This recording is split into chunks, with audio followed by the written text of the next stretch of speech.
Hey, what's going on, everybody? My name is Sammy. With me is Linne, and today we will be talking about some UNI2 for this week's Boston Blue Bee. Thank you guys for joining us.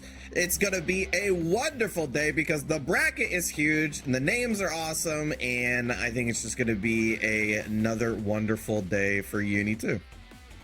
Oh yeah, it is week number 8 of our Burst Limit series, so we're getting a little close to the end here. We're gonna be, fighting for those last couple points we can to play for the prize. Can we put we have the points? Can we pull those up? Thank you. Ooh. We got Boltstruck in first place here, Toast close behind, Omnidi in third, and then you've got some names you're pretty familiar with: Defiant, Big Black. Gary had a big performance, getting a lot of points. We got Reaper, Jacko, Star underscore, and Mano just under the cut. All 8 of these players are going to be starting in a winner side bracket, so the important thing here is just to barely get into that top 8. You don't necessarily have to be at a high spot. So if you're watching this and you're like, oh, I don't have enough time to get up there, you might be able to just squeeze in. Yeah, for a lot of players, obviously, like Bolt and Toast, Omni, like these guys on the top side, they're definitely taking like so many points that they're probably secured to be in those positions. Yeah, but like there's definitely some question marks on 7 and 8, right? Like those points are definitely places are definitely takeable. So yeah, especially like 6th, 7th, and 8th, it's like 115, 120, 130. It's pretty close. Yeah, it's pretty close. So I'm very interested to see if we get a shakeup towards the very end, and especially consider, like you mentioned, Lid, if you just get in, right? Like you get all that opportunity to sit and study because you're just in a bracket. Like it doesn't really matter where you get in because you're gonna have the time to really focus on the person that you're playing in your bracket run because it's very mappable, and that'll be really cool to see. Yeah, and as you said, our bracket tonight is huge, so we're going to see some names we're familiar with, but we're also going to see some players maybe you've never heard of before. So I'm excited to get into our first match here. Yeah, very, very nice. So we got a Byakuya versus Gordeau. Okay, yeah, I was making sure I saw that right. So I want to mention that everybody, this bracket is really big. We got some great names, so just sit back, relax, enjoy the show for today. We are kind of in our the beginning of our year since we just finished AWT in some way, shape, or form. So, but obviously leading to Beach episode as well. So. Yeah, I'm wondering maybe a lot of people are watching AWT and got excited, and that's why the bracket's so big. Yeah, definitely. Seeing super duper high level play really invigorates you to want to play more, because you just see the cool things about the game and want to do it yourself. Dak is kind of frying right now, though. Throw into the web. Combo throw. We're going to set up the same situation again, working on it perfectly. How do you feel about the first spend on round 1? Because, there's definitely like 2 types of styles when you play with meter like that. It's either you spend it as soon as you get it, or you stock it up to hopefully keep that ball rolling. In this game, you get so much meter. I feel like it's usually fine to always spend it depending on character. Sometimes it's nice to have 100 for a reversal if you need it. But I think especially if you have Vorpal, you're gonna get the meter refund, and you can CS to get even more meter. I think you always spend meter if you have Vorpal. Especially for game plans like Byakuya, where going into that 100 meter and getting the setup, the ball rolling is so incredibly important, as the plan worked out perfectly for Dak who takes the first game. Yeah, I think the first cycle of round 1 is the most important cycle, because to be honest, you kind of just always have meter. But yeah, the only time you don't have meter is the first round. So if you can get to that meter advantage early on, it could get you that first round, and then kind of doesn't matter after that as much. But at the beginning, it's pretty big.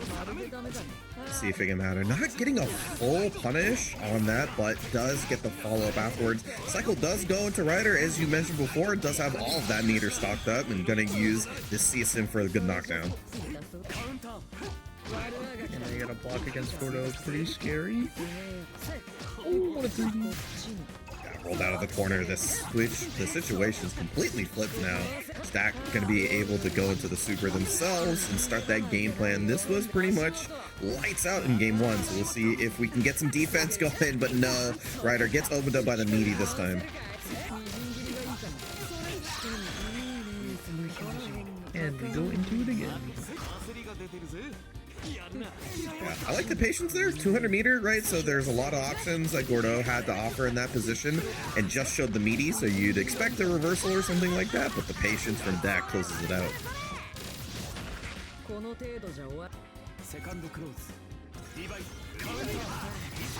Ooh, there's the Reaper rounds.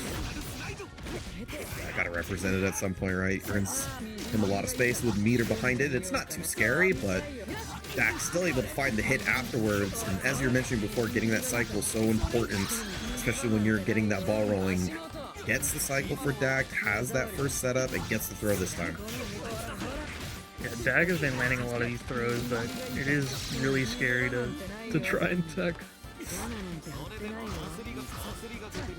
Ooh, looking for some sort of bait there. Well timed 2A from Ryder. Gets him out of a bad position, but drops the combo. But it was always a reset, a setup for that empowered Rusty Nail, and now looks way better.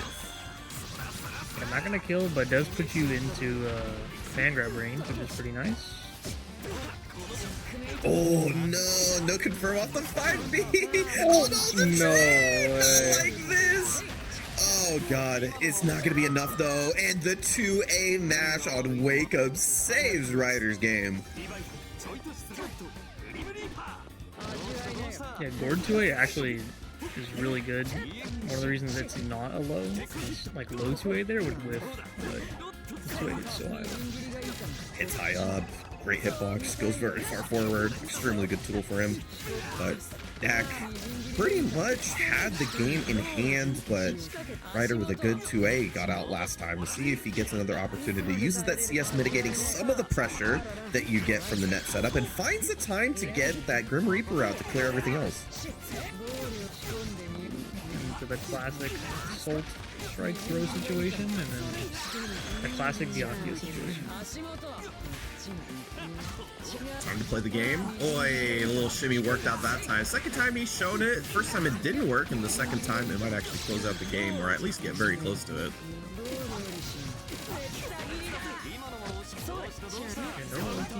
Oh, early 2C gets rewarded. Nice call out in the assault. And we get the side swap this time. It's huge. Whoa, into the IWEX, cashing out immediately. Definitely some other people would have kind of gone for that CSM game and tried to go for the good knockdowns over and over again, but cashing out on the damage so early. Oh, it puts you back out in mid-screen? Yeah. I didn't know that about Gord IWEX. Yeah, most IWEXs put you in neutral. I know, like I think Hyde's IWEX is like -2 on hit. Like, you kind of like never want to use them unless you're like ending the round. Sure. But some characters IWs have good knockdowns. Like Seth IW is like a really good knockdown for him. He gets to put out an orb and go for like a free cross up. Gord can get a lot of corner carry on his IW by just running forward because you just lay on the ground forever. But not ideal for the IWEX. Yeah, that's a interesting part that I never thought about many other characters, because you know IWEXs are few and far between as a comparison to just a regular IW. But that's definitely an interesting thought. Like, just because you have the access to IWEX doesn't mean you should spend it over the IW. Right. But that does go to D.A.C. Good showing, definitely got that ball rolling, and a couple of scary moments for them, but overall had the most of the control over the set. Yeah, it was pretty smooth sailing. Maybe some matchup unfamiliarity with Ryder. Kind of just felt like they couldn't get the many opportunities to guess right. Yeah, it seems like one of those matchups where you'd have to be pretty patient in neutral, just only because, you know, one puts you in the place you don't want to be. But we'll go into the next one. We got ChemicalJade versus Moof. We got Mika versus Hilda matchup. It's not one we'll see all that often. Yeah, ChemicalJade usually sitting in this call with us, helping us on the bracket. So I'm happy they get to, you know, take it easy and have a good time. Yeah, always nice, especially for the people who put in the extra effort for the community. So get to see some Hilda play as well. This character has seen better days, I think, but overall it's like still a pretty scary character to go against. Yeah, I would also say that Montoon or Moth or Rouge, however you want to call their name, very good player. Yeah, and already getting that ball rolling. It got the hit once again and has cycle behind it, so definitely can close it out right before we clear it up. Has an opportunity. CS to keep the pressure and breaks out the D.A.C on round 1. That's some gross stuff.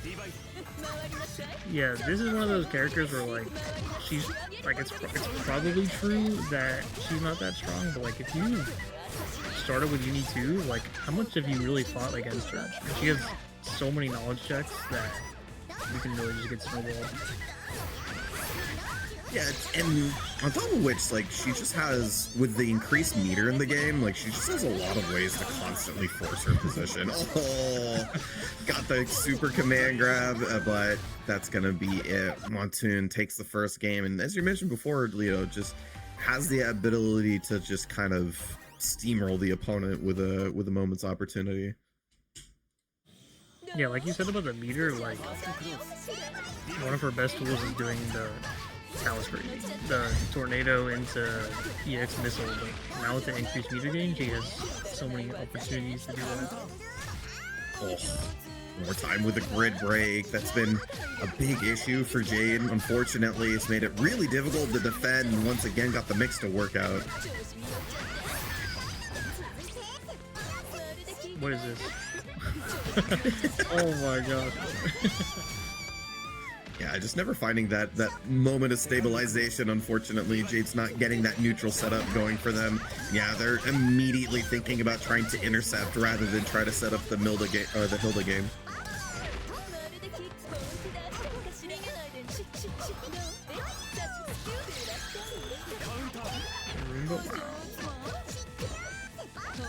Just in time to hit her out before the bloom comes in. Double overhead, doesn't confirm off of it, but gets the hit afterwards. Not a full confirm, and finally Jade gets an opportunity. Weird side swap, but we still confirmed into the OP. Oh, nice defense there. Backs up, creates some space. Montoon finds the right moment once again. It has cycle behind it. I don't know if this is going to kill altogether. I don't think Montoon believed in it either, so we'll just go for the throw to close it out.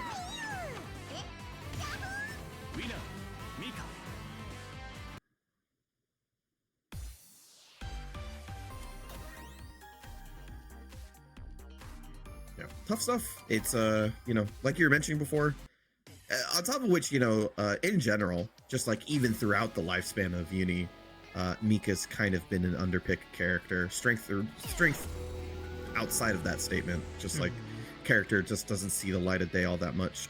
But I think we're seeing her more in Uni 2 just because the meter definitely helps. Obviously, just being able to go into EX Mika missiles just gives you the opportunity to mix people up on a moment's notice, makes things a lot safer. But also, players like Tsuneneko just kind of bring that character to the high spots of tournaments. I think shows the capabilities of the character at the highest level and the possibilities. Yeah, that Evo top 8 was really something to watch, especially Tsuneneko beating Sonaru was kind of crazy, because one of the reasons like Mika is a bit considered weaker in this version is that like a lot of the Japanese player base thought she was super strong in the last version, and I think that feedback kind of got to the devs. So it's kind of interesting to see, you know, Sonaru getting taken out by the Mika player at that event. Yeah. Like, you think they'd have like the most Mika experience. It's a particularly interesting part about this game is our different thoughts about strength going into this game between us, North America in general. I would say I'll just mention the two big regions with North America and Japan. Can't really say that. I can't really say that without an asterisk nowadays, since Yako is our AWT winner. So we're gonna have to really start expanding our the world a little bit more when we start talking about those conversations. But that conversation is always pretty interesting, because actually bringing it up here, you know, one of the things that's different about what we think about the game is that they think Orie is extremely strong, and I think we have yet to see that. We were yet to see that proof until Yaka. Yeah, that was really something to see, because like I think like some NA players have kind of been coming around to Orie being strong and kind of been hopping on that train, but still Orie wasn't really getting that like that big performance or that big showing. And then now it's like, okay, well, Orie won Artful Tour, so what are you gonna say about that? Definitely feels like potential woman's a bit realized at that point, right? It feels good. Because it rarely happens, right? So many times do we say, oh, she might be good, or this character might be good, and then you know, people still pick just what we consider conventional top tiers. But like, now we got to see it happen, and that's great. But artthefool finally turning that round back around, and we're about halfway through this round with that meter behind it as well. Finds the time to CS, tries to mitigate that with his own super. I love seeing that from Art, and then finds the hit af. Works was only for so long though. Art really not really. Okay, there's the risk to go for the throw, but we have no more meters, so not gonna be able to cash out into IW or anything here.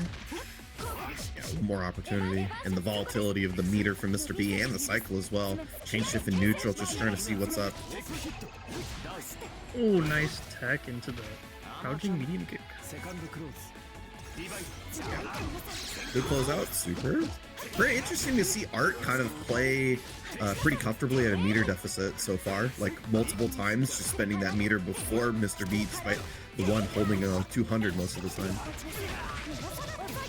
Yeah, I think it might end up leading to a downfall, especially if we see the...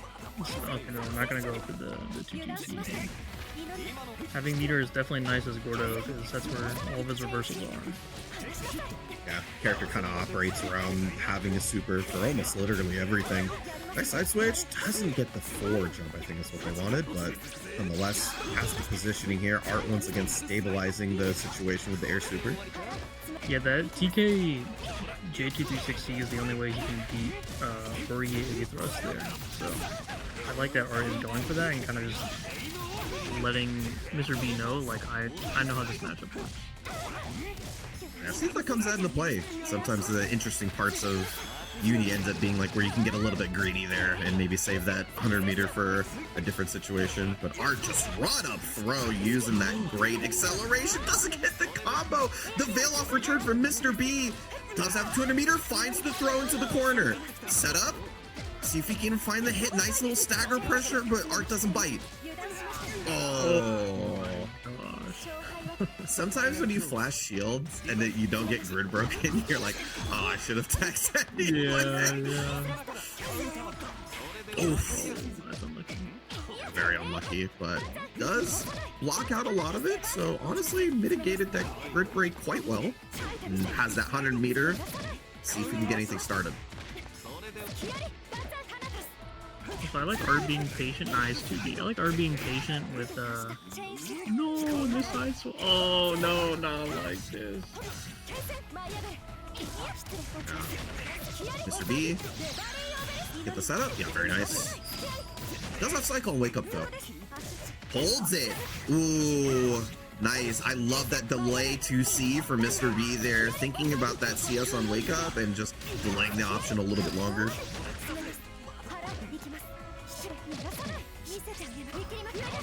Oh! that was like I could see like the way his brain processed that situation, and it was just like not in the right order. Oh my gosh! All right, well, change shift. We fix our problems. 2C leads us forward just a little bit. Way. No! The full comeback on a BDP, and that should be it. Yep, Art with the IOX. Gonna close it out. Wow. Potentially, you know, Crazy. it's one of those things where it's like you DP at 90%, you're like, oh, this is fine. And then like your opponent hits 200 meter and you go, oh, this is potentially not fine anymore. Yeah, I wonder if Mr.B like just thought the Orie BDP would be too slow against the 2A, so they wanted to like shield and then DP to try catch like a gap or something. But I don't know, that was kind of crazy. Yeah, definitely will. Hopefully doesn't think about that too much. Oh no. Well, maybe we'll think about it a little bit more because they're in the combo. Nice side switch, by the way, in the Celestial for Gordeau. Ooh, the little footsies with the 5C. R is feeling it. Oh my god, the damage. Oh my god, Gordeau's not meant to do this damage. What do you mean? Okay, we do have a BDP that gets us out though. Oh, that was, I don't think the input Mr.B wanted, unfortunately, but it will mean that the round is over. Wow. Really unfortunate because, you know, if they did get that opportunity to play neutral, they did have cycle. Definitely an opportunity. Ooh, I love that. Just the little bit of greed there when you have that expectation of the super.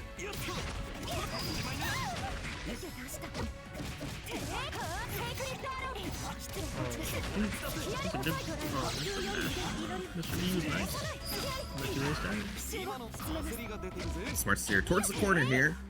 Once again, Mr.B in the preferred position for Orie. Nice. Didn't respect the super this time. Safe medium here. Oh, big 2B counter hit. No bounces. Yeah, that was a weird situation.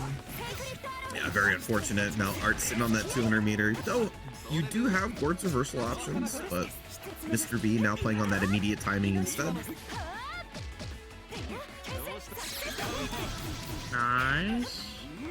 I think Mr.B may have been able to CS that. Oh, that one. Oh, he could have ES-Reapered again. Oh, no way we're mashing on a hit like that. That's crazy. I think Mr.B was just a little too slow to recognize the hit. Wasn't ready for the confirm there. It's one of those unfortunate situations where your expectation of what you're doing doesn't meet reality, and what you're supposed to be doing is now completely different. It happens to the best of us, unfortunately. But Art looked really good. That was a couple of really good meter uses of meter, but also really showing the control and the confidence in the matchup. Yeah, Art was looking pretty clean. You know, Mr.B had some very tragic moments here and there that just barely didn't work out for him. But Art did a good job to take advantage of those moments and kind of run with them. Like we saw in game one, the blocked BDP into, you know, you give me one chance and then GG's. I'll take her game. Yeah, tough stuff, but somewhat the nature of a first to two format. Don't get a lot of opportunities to make this type of mistakes, but it's a wonderful thing about Uni. Just you have so much. You have so much. What do I say?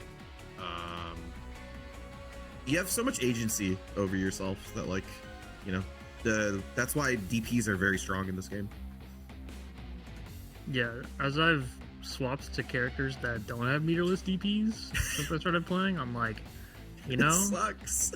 I used to like not care about getting hit by a BDP, but now I'm like you can get one turned in this game. Like, defense is strong for sure, but yeah, you can still just, like, Gordeau throws you a couple times and you're like, oh yeah, he has a combo throw, and then he command grabs you and then CS's it and kills you, and you're like, oh yeah, I guess he can do that too, and then you're like, oh, the round's over. Yeah, it's one of the things I always like to mention about this game versus other games, where it's like generally DPs in this game are pretty powerful because they do good damage and they usually lead to good situations afterwards, but also because, like, playing from defense is not necessarily a bad thing, and having the opponent to have to play around something like a invincible meterless reversal is very difficult. It's kind of interesting because you can kind of look at that both ways, where it's like defense is so strong that you're like, oh, I don't need a reversal because like the system mechanics are so good. Yeah. But then it's also like you said, like because you spend so much time playing defense, like having more defensive options means you can get more reward from defense, which is pretty cool. Yeah, it's one of the things I was mentioning during Arc World Tours, like Chaos players just being naturally pretty good with defensive mechanics of the game because they just don't have any other ones. So they're usually pretty good at just playing core mechanics. We saw that a lot over the weekend. But get into this one. We got an Akatsuki mirror. We got to keep it nice and simple. Just keep it fireball DPs. We'll probably see a couple of those and an additional defensive option with the parry as well. We'll see who can come out on top here. SauceBoss already showing off as kind of a staple of the way that he plays, kind of letting the 60s rip on delay, seeing if the opponent will bite.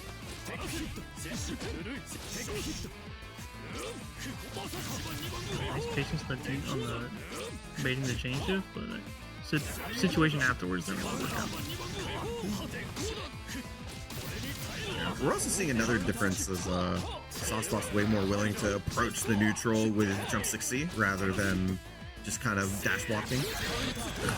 You say that and he does it 3 times in a row. Alright, steer ender into IW, already cashing out. Not going to kill, but does put them in a one-touch situation. That did so much damage. No.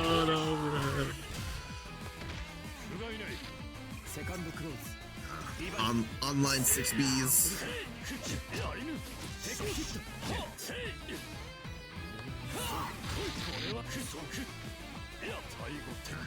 Ibbit returns the favor with a concentration, wins the cycle overall. Do you think cycle is more important in mirrors? In mirrors? Yeah. That's an interesting question.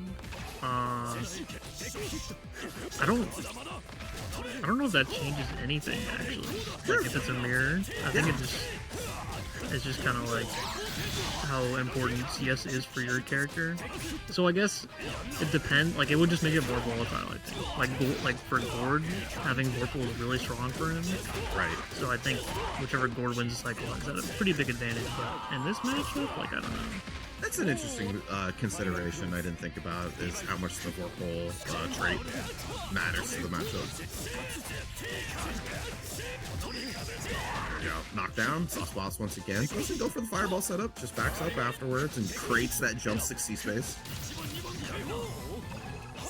Take out the corner. Oh, and we're out. I love the idea. Just wake up, hold 9. If you're not immediately putting me in blocks, then I'm gonna show you this heal. Oh god, I can do that too. Oh, I think maybe he can. I don't know if he's like cancel window still there or not to EX back. Oh. Ibbit blocking, lots of grid. Celestial online. +2. Still turn taking, getting out of the corner. Lots of benefits to the super parry on block. Empty low, nice block, honestly. With the defense? Oh, he gets back. No, he was still in startup. Unlucky. Sorry, I had a little bias towards it. No, that's fair. We're seeing our friends and seeing our partners, people we play online, you know, in bracket. So love to hear thoughts and opinions about how people are playing. Oh, tragic from Ibbit, but also good reaction from got the walk under too. Oh no! Okay, we'll reset. Oh, okay. I love this character, man. Drop combo into 3K is very funny.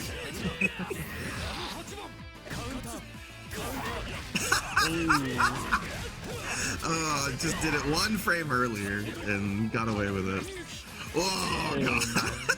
He was feeling it. Okay, matching Kotek. Turns the favor, puts him in the corner now. Doesn't have the meter to be as scary, but SauceBoss is holding it. Ooh, the delay this time. That's a really good read, especially considering before Ibbit actually just got eaten up by a immediate 9-hold. Yeah, that is, yeah, that's a good point. That was a good delay, because I think SauceBoss was probably like, okay, he's not pressing, I can change shift, and caught him trying to input it.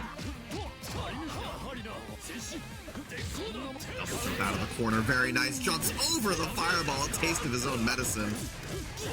Just for B-Tatsu knockdown, sets up the B-Tatsu, gets the overhead with the CS. Gonna be in transfer state for the majority of this, so I want to see what he wants to do afterwards. Concentrate, backs up afterwards, kind of tried to get that throw before cycle, unfortunately. Immediate CS though, so I think Ibbit's overall okay with the situation, especially after the C-Tatsu. No! That was such a great reaction, but couldn't quite close it out. Okay, well, you know. it's a bet. It's always gonna be a bet. Tie it up. However, I guess, you know, in a 1-2, we haven't seen the ADP represented in that position, so maybe a step ahead. Yeah, you do see ADP a decent amount of that position like that. Oh, okay.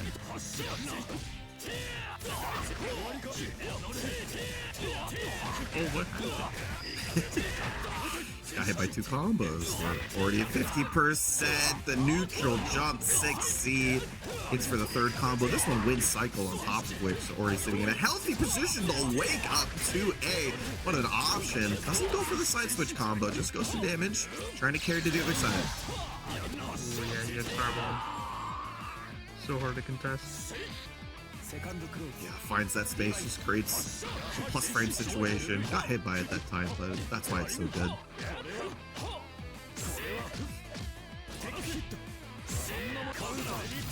Ah, saw the green flash. That's tough. Veil off to clear it. Fortunately, SauceBoss had so many blocks, it really didn't matter for the cycle specifically, but yeah, gonna get the rest of that veil off timer with the super, try to steal some plus frames. Nice throw towards the corner. Ibbit taking notes from SauceBoss's gameplay. More D.A.C. Empty low. Adding that second layer. Really like that, especially playing the mirror, right? You expect the opponent to know about how that cycle of mix-up goes.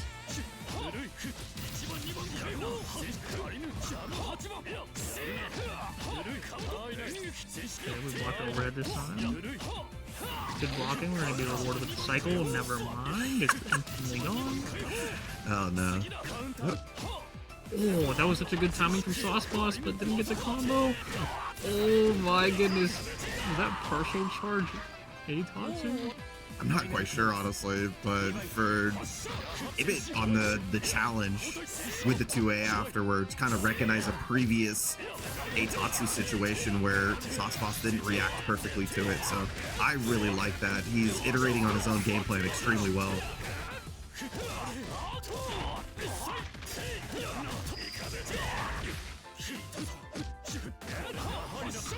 Keeps the pressure up, has to get out of this corner though. Well timed 2B as well. Immediate goes for the steer ender. I think wanted an extra block to make sure, but this is a precarious situation. Does spend IW there, just a good knockdown. Throw tech saves his life. Opportunity. Oh, gets hit because the second hit whiffed. It does catch people off guard because it changes the timing if the overhead happens.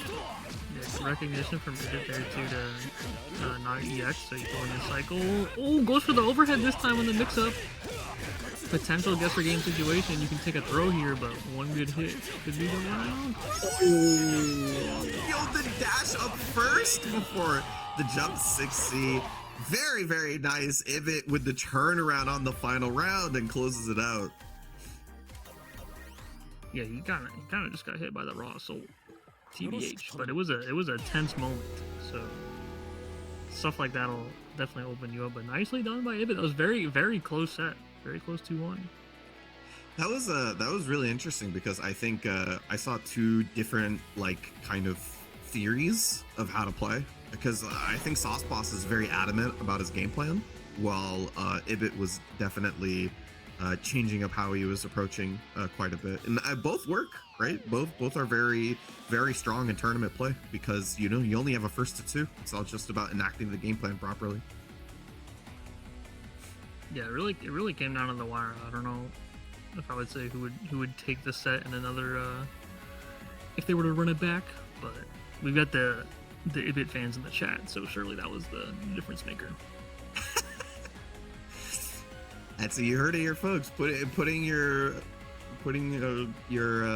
favorite player's name in chat definitely helps. So damn, I wasn't looking at chat. The Ibbit fans go crazy. That's wild. Let's go. I'm a fan. I really liked what I saw. Yeah, that's everyone from my locals typing in chat, except Michael Ding, not that guy. Who's that? But he can be an honorary member, Yeah, if he works hard for it. All right, who we got up next? We have Montoon, who's up. I'm looking at the bracket versus Riojin. Ooh, okay, that'll be good. And the Linne art continues. Big fan. Ooh, what the?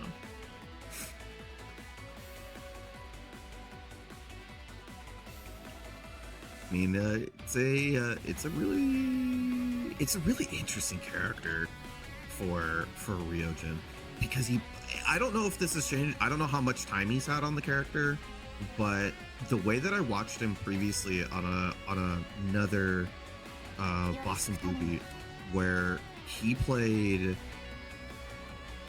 I don't want to say like passively, but he definitely played a little bit more calm on the Linne than he does on the Hyde. Like I generally think his Hyde's pretty like high APM, like he kind of tends to want to send it constantly, but like his Linne seems to be a little bit more reserved.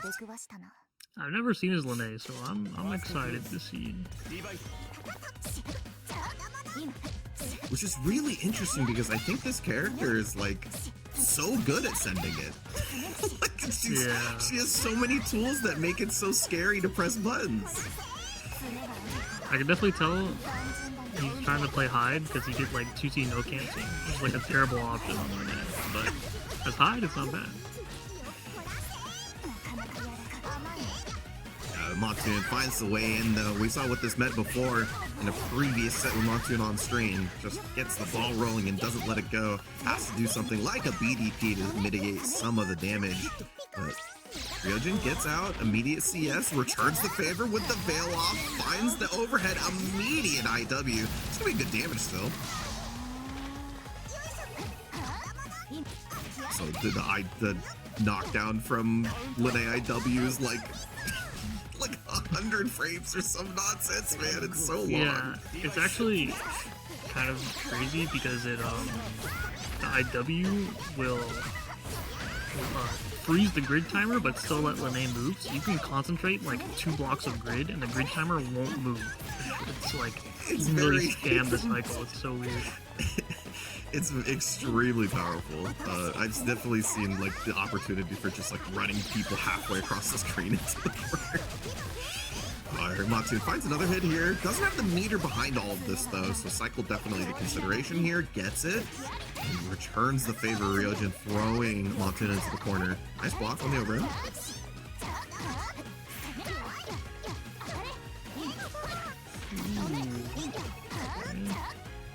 Tries to go for the low there, but that mix-up. It's not a bad mix-up, but it's not what it used to be. Ooh. Oh. IWAC smash is so sick. That was kind of sick by Moth. I've never seen that shimmy, but did not work out. A little unfortunate. Not gonna matter in the end. Does get the closeout. Montoon takes the first one. Close though. The IWEX was heads up, but Montoon just getting a little bit better of the situations. Yeah, I do wonder, I wonder if he's realizing, not having high 3C, kinda rough, especially against Mika. Yeah. And she's like in the air, and you have a giant wall you can throw out in like 9 frames or whatever it is. True. Linne anti-airs are kind of weird. Like the force function can like go the wrong way, and then like the dashing force function you have to dash for, which doesn't really help with like right above you. Yeah. But we're definitely going to be seeing some 3Cs in this match. Yeah, the dash FF is like more preemptive.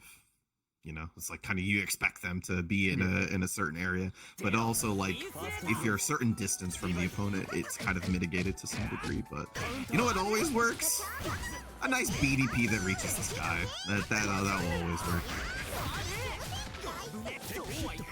But as you mentioned though, the 3C does get you the ability to hold your ground, so you just get to sit put instead of having to constantly change the positioning that you're at. Oh, wow. 3D super delayed. Wait, this did... Okay, goodbye. Yeah, okay, it's like 5k, no big deal. I guess so. Off like a -2 move. Alright, man. She kind of needs it, but it's like, it's so funny how much damage that IW does. Nice. Riojin. Whoa! What a dash under. Great reaction from Montoon.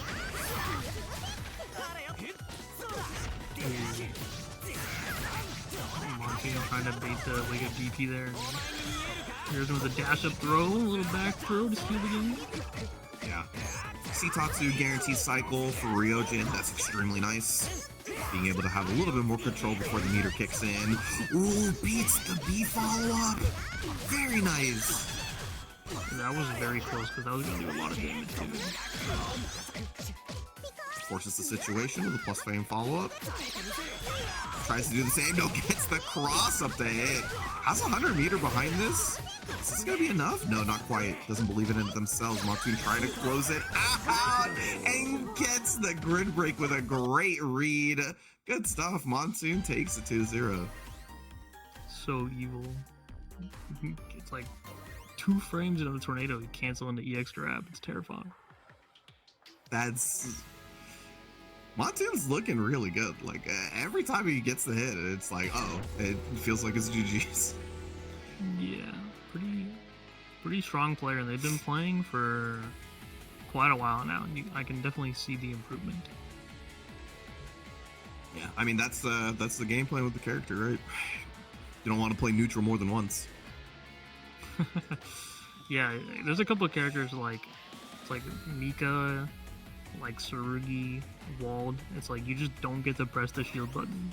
Like, if you're taking such a big risk for like a blocker grid, just because at any point they can just decide to delete you. Yeah, it's just then at that point too, you also just feel like, well, I gotta do something. But that's where the fun part of the game comes in, making those decisions. Well, fun, quotation marks, depending on who you are. It definitely helps that blocking gives more grid now, like just regular blocking. Yeah. Definitely, shielding is like a little less necessary now. Which the blocking change is a really nice change for how much stronger all the characters have gotten. That's what I really like about watching players like Ohido, because I think like Ohido's a grid maxer, and like shields like literally everything that he feels like is a 99% guarantee shield that won't kill him. And watching him play against other people, especially from people from NA, and changing the way that he plays is like very, very interesting.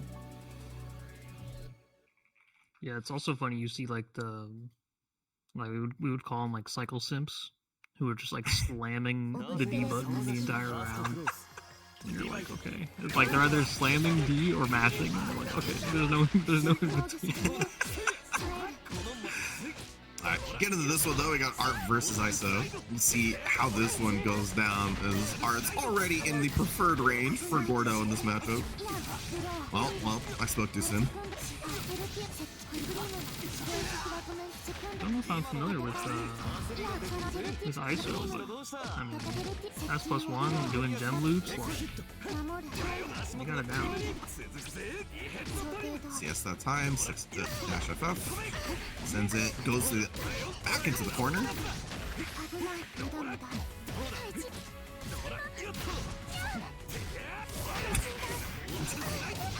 Alright, back into the corner once again. Oh! A flash follow-up and gets the mix off of it a little too far for the drill, unfortunately, and just gets opened up by Mortal Slide. Yeah, nice backdash in the 2C there. That was unfortunate on that mix-up.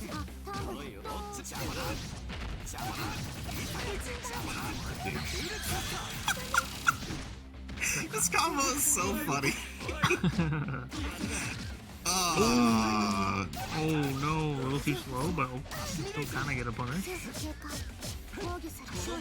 Has a cycle behind all of this too before ISO gets meter. Oh no. Oh. Doesn't finish the combo though. Not quite. My. Yeah. Don't. No. That wasn't nice. That was mean. Flag on the play. 10-yard penalty. Unsportsmanlike conduct. That was not cool, man.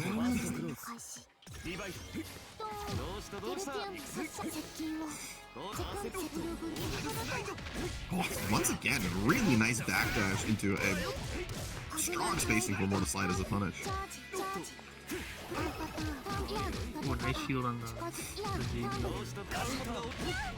Oh, what a 3C. Big 3C, especially when ISO has cycle.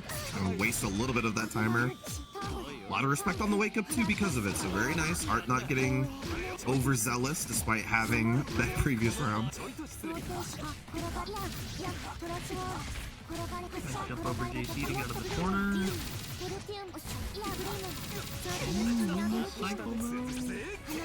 Well, that worked. That's a way to win it. Sure. Okay, zoning time. This is when having that Vorpal would be really nice. For Rusty Nail. Oh, that is not the input they wanted. Yeah, and ISO will take advantage. Down. Block. Nice block. Plus frames to keep it safe. Ooh, that was so good, but couldn't get to confirm. I think they may have still been in block stuff. Yeah, I think ISO doesn't mind that super, honestly. It's just like kind of stabilizing moment. What happened afterwards sucks way more. Falling JA?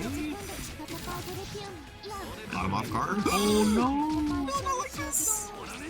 Oh, you can't do that. What? Oh my god. I thought you could work. That punished? Oh my god.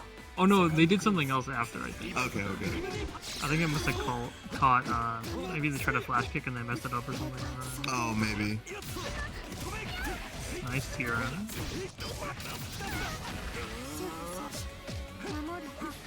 This game keeps it simple. Oh, whiff throws +2.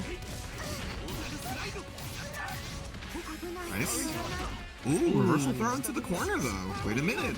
Opportunity to flip the script. Nice 3C, that was so good. Oh, he's going for the good side swap. Nice. Nice combo. CSM for the good knockdown. Fake overhead into the dash FF. What do you mean?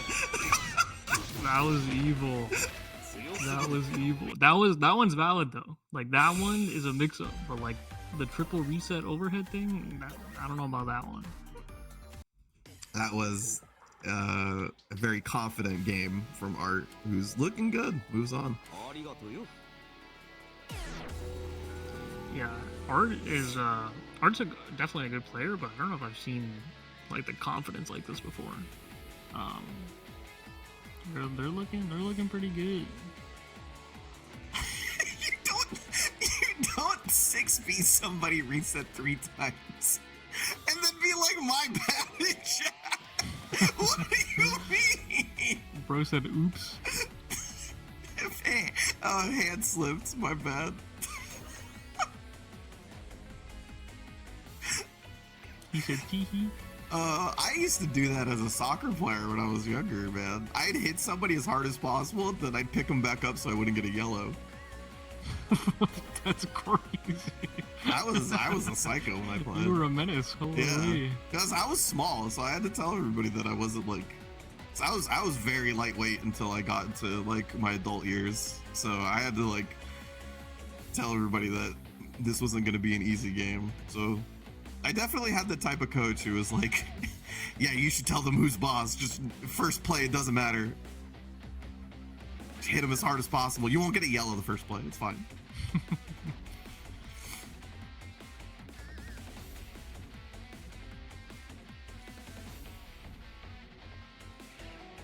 That was you?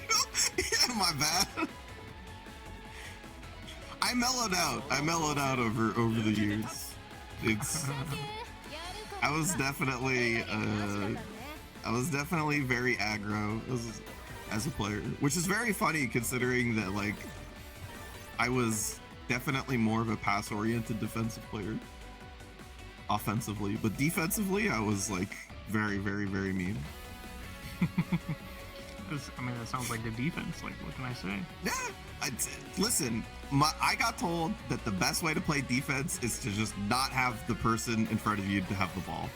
And let me tell you, after you hit them one time really hard, they tend to get rid of the ball faster. I did my job in the first minute of the game. That's conditioning. Like, yeah, exactly. It's just conditioning. Like, that's just, you just always been a fighting game player. I think if I coach soccer today, I would like I would be like, all right, this is how you mix your opponent, and like just like I would completely ruin kids. This is mix. This is all mix. Listen, kid, you just hold the ball here for a delay time, bait the neutral.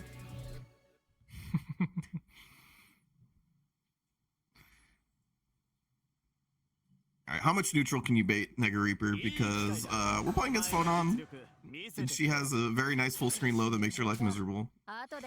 See how this goes. I don't know why they do that. It needed to go more full screen. It's actually crazy, like you can't like concentrate anywhere against this character. Yeah, and generally speaking, like for Tsurugi, it's like, oh, I solve everybody's like zoning path or zoning patterns with shield, and then it just doesn't happen. It's scary. But look, I got the first hit though. Oh my god, that connected for like a lot of damage too. Like that was most of the damage. That's literally 2K. I was gonna be okay with it if it fell out and it did like 800 damage, but it did 2K stuff. Wow, okay. He caught the landing. Wow, what a shield. It's actually crazy. Run out that VO timer. Oh. Yeah. Easiest punish in the game. Orie gets hit by the 2C. Walking back a little bit, or NegaReaper take the first one.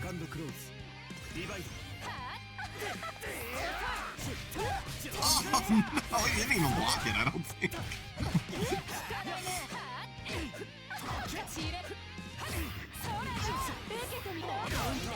Ooh, nice bait. That was actually sick. I wonder how much LuFL's tendency to be the air hurts, like, how the matchup's gonna go. At least in my head, I always think like, oh, 3C is like a pain point, but not. 3C is not like the type of button that LuFL constantly represents. Yeah, LuFL, I think, is he's kind of like LuFL's lava. You know? Oh, there's the 3C. He likes to do 3C into the whiff steering.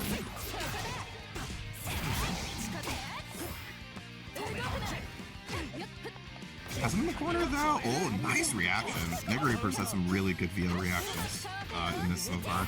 Yep, there we go. Showing that 3C, and that shield is not something that you can use in this matchup when I'm on the ground, at least.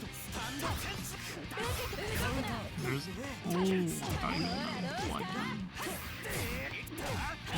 Wow! I can't believe... Okay. Well, you know, it probably should have been a full conversion. I was going to be like, wow, I'm impressed that converted at all. But turned it into mix after the drop. Takes the first one. Yeah, he had so much time to confirm that. That's actually crazy.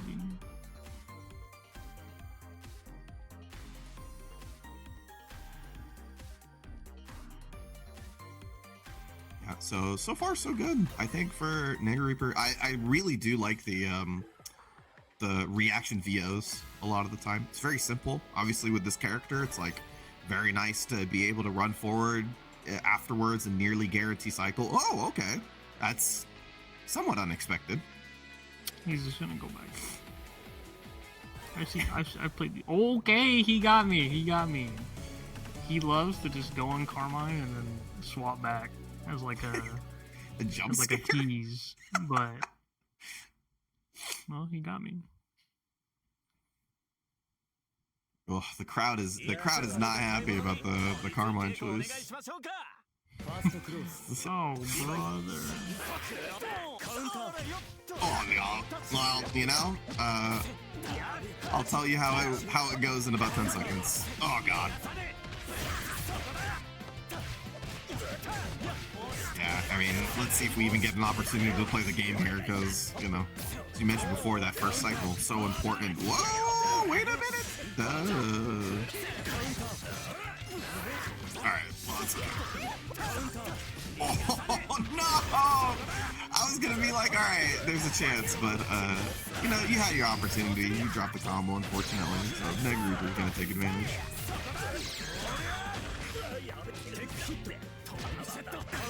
Oh. Okay. Oh, yes, Carmine online. 1 HP. There we go. Send it.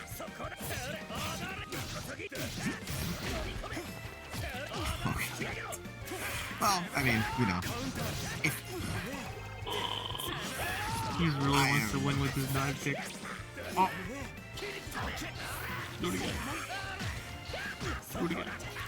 Do it. Oh. What are you afraid? Just go. Just go. Move forward. You're Tsurugi. Who cares? Oh, no.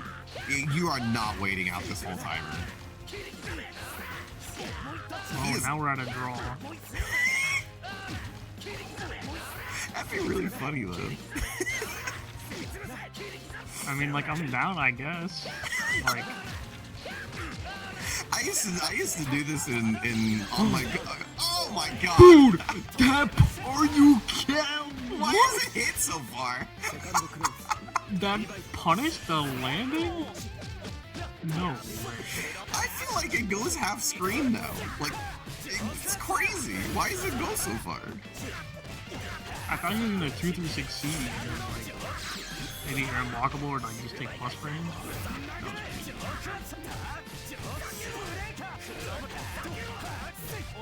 Alright.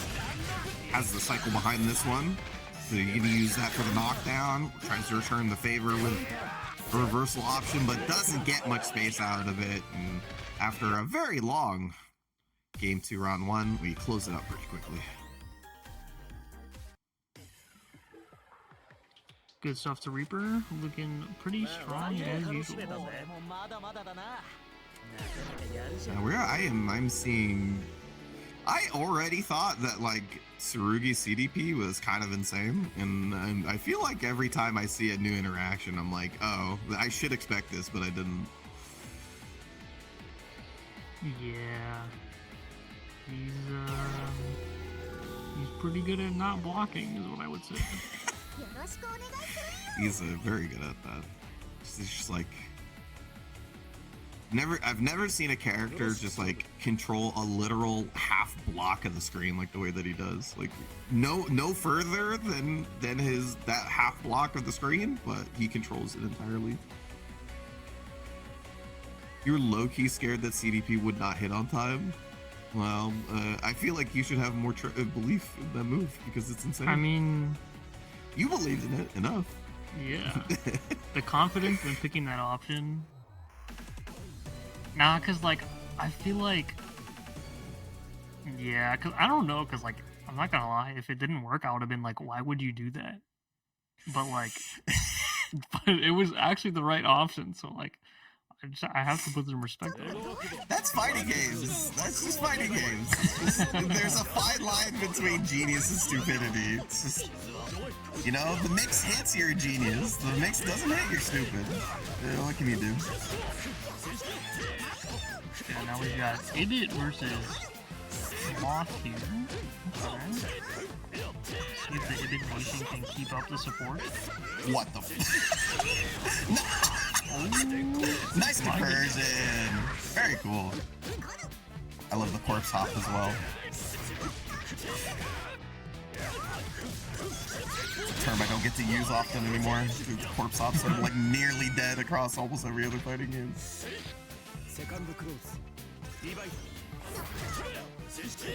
Wow. No conversion off that switch.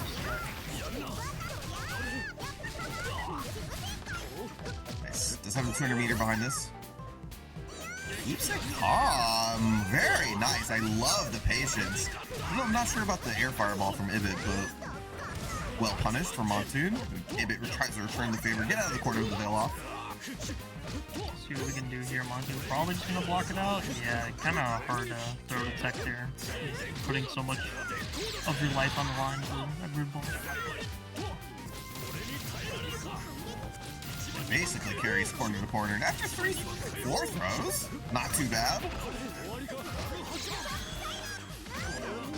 Oh, barely blocked that 60. Can you punish that? No, you can't, but you can catch the EX coming afterwards. And it is enough for Ibbit to take game number 1. Very, very nice. Committing to the throws afterwards, even after the veil off. Good read there from Ibbit.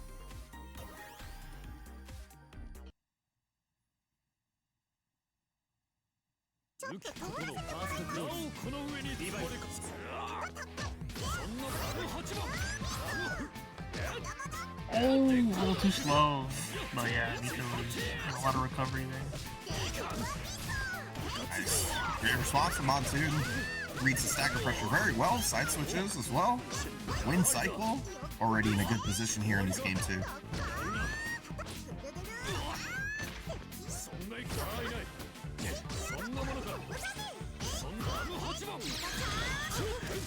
Nice reaction. That could have been so bad if that was too unfortunate.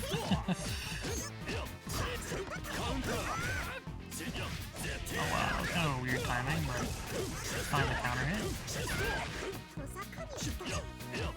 He's just doing tosses. Keeps safe.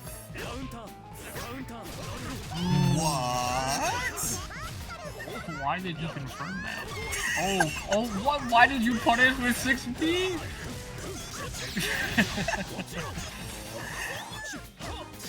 Did he 4B and then it side switched? Maybe. Or maybe he wanted 6C and then like panicked and hit the wrong button. I don't know. That was the round of all time. That was a decision from both players. Again, afterwards, spends it immediately on trying to force a situation on round start here. But that is it for the meter, and it does work out in the end for Ibbit. Trying to get this cycle. Oh, and that's one way to do it. The timing on that empty low is so good too, because you want to stand shield in for the cycle. Nice. Oh, and the top two and the low. He loves doing that setup. I hate this. CSIW to Cloak. Oh my gosh. Oh, alright. One more to do it.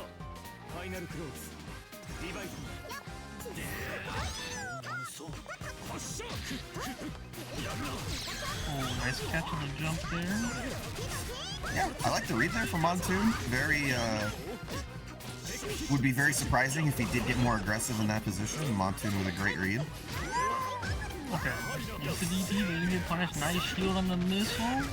Standing only combo for the swag. Nice. Just a good knockdown with the air throw. 3D's out of there. One more opportunity. Where I say that too soon. Montoon gets thrown. Grid broken. Another really good run under. Very consistent on those. And gonna run out the rest of this grid break timer. Oh, he fried him with the dash up throw type. Okay, Vorpal's gone. No meter for Montoon just yet. He's gonna have to hold this offense for a little bit. Yes, very nice. Gets a little bit more active than the previous Ibbit Veil off, and that's gonna pay dividends. Wait a minute, the red missed. What? No. What happened? Did he? What happened? Where's the parry or the DP? Oh man. I wonder if because it happens to me too when I play Akatsuki, where you kind of get stuck between decisions. You're like, should I parry or should I DP this? And then you do neither. Let's tie us up 1-1. Oh, the grid break, that's going to be really rough. Now you can go for the 50-50, but with the parry is really helpful. Yeah, very nice. I mean, it doesn't get a combo, but we're out of the bad situation. We've switched the corner positioning, so pressure going to Ibbit, who mitigates the rest of the grid break there with pressure. Very nice parry once again. Nice side swap. See if Mod can use this change to get out of the corner. Kind of, in a way, they are out of the corner. I was about to say, never mind, back in the corner. See Tatsu to put it back in the corner. I don't know if he wanted that. Actually, to be fair, Ibbit's been doing a lot of that, like, frame kill beat Tatsu. So, maybe.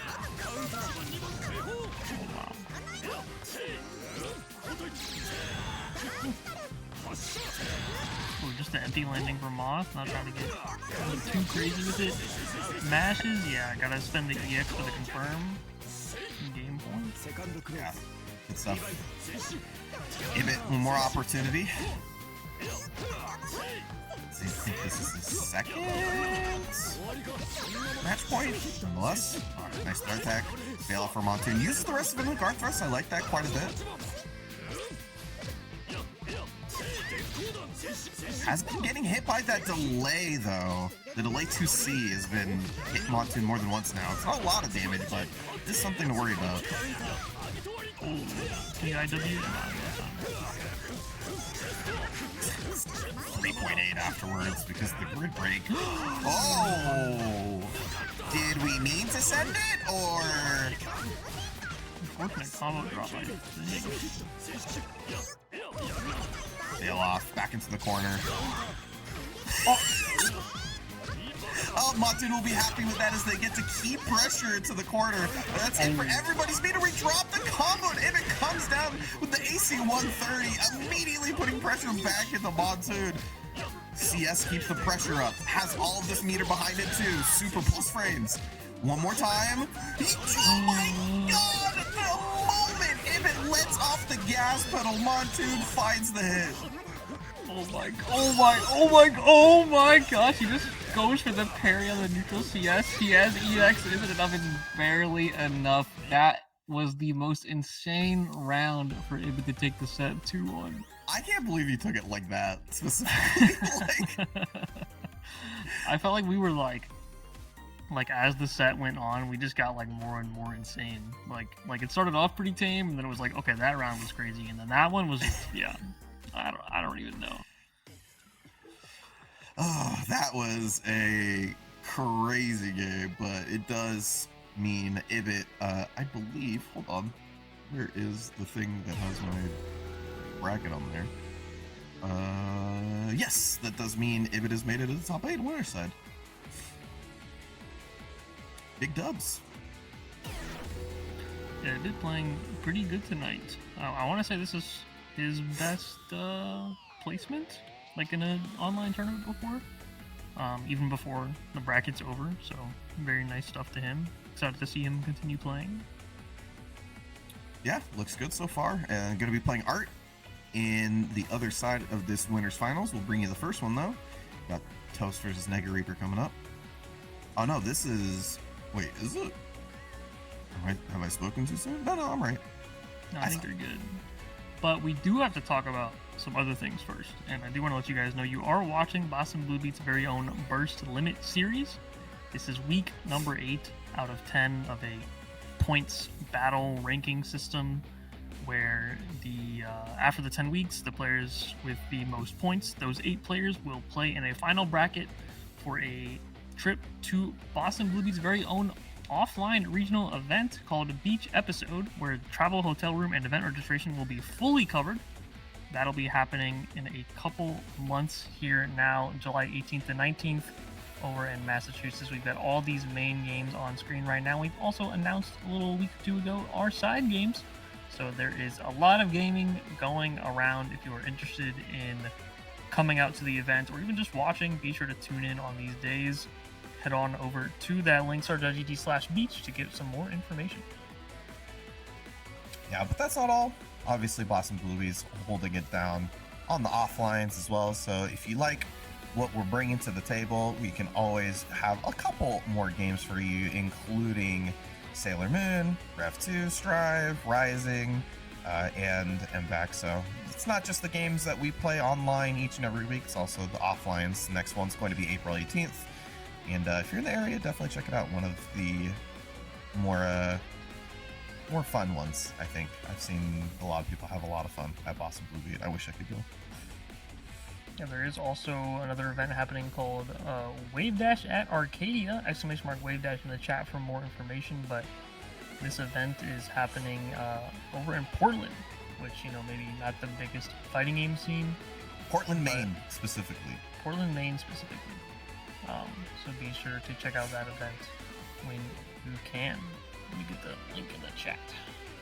I only know that I only make a note of it because I was in Oregon for a little bit, so it comes to mind. I think the Portland, Oregon is probably the more popular one, so people might default to that in their brain. And then also real quick, oh no, we're going in. We talked about it before. I'm just gonna put in a quick chat real quick. !Lud. You guys don't know about Ludovic's situation, but fighting game community member going through legal defense after ICE detainment. If you can support, would be greatly appreciated. I'm getting this one. First match of our top 8 today. We got Toast versus NegaReaper. Toast is, I believe, the highest points holder in this bracket today. So definitely taking him out and securing more points for yourself could be very beneficial.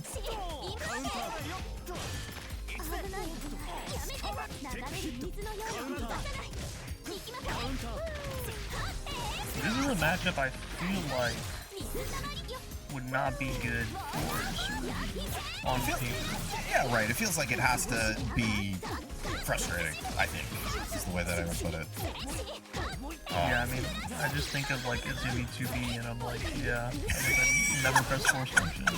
But that being said, having force function to like just the force function beat the bubble, surely it beats the bubble. So like that probably helps. That probably helps, but at the same time, it's like, you know, you're still approaching. Usually, what I would like to say is that big block of half screen that Tsurugi likes to control over his opponent is like usually pretty nice, but Izumi has some like really strong moves in that range as well that make it kind of difficult to walk forward on her. So especially with, you know, like you mentioned before, 2B being a low and being one of those premier pokes.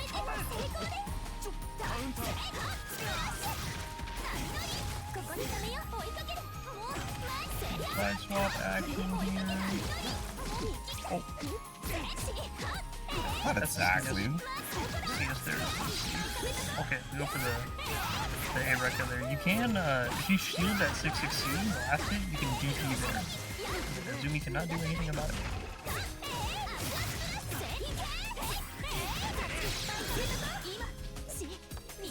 Oh, frame kill. Oh, okay. Bursting out. Oh, and finds a 2A afterwards. What? Remember when he CDP'd the Phonon 3C? It did 2k. It also just did 2k, so that was full damage on the 3C. God. I don't like that. Okay. Yeah, 660 as well. Long range low. Is going to be very nice for sniping out some force function attempts. Oh! I kind of respect the attempt. Knockdown in the corner. Doesn't spend it just yet. I mentioned this at the beginning of the broadcast of people who like to spend it when right as they get it, and people who like to spend it, you know, once they get it stocked up. It seems like Toast is more of the latter. Oh, I don't know how he was moving like that. That was like a salty bed split or something.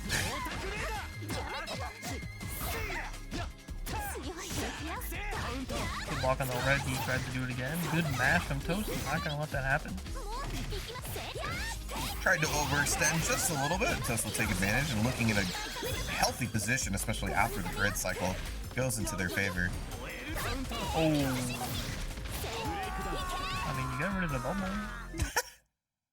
It's a great read overall, right? You expected some sort of option to mitigate the pressure, whether it be a DP or something else. So just kind of walk forward, kind of pretend like you're going to do something, hold back at the last moment, and gets the first win.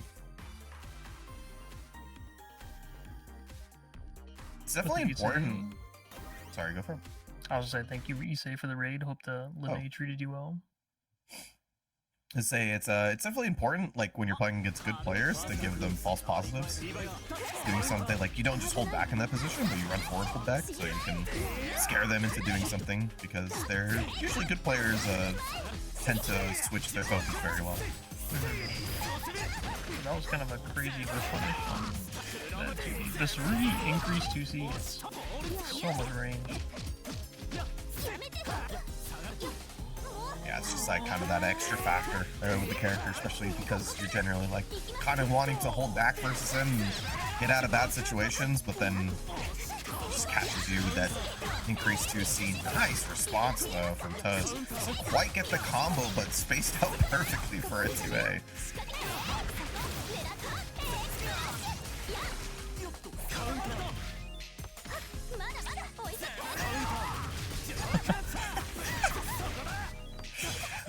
Smushed her like a pancake, just knew where she was going to be.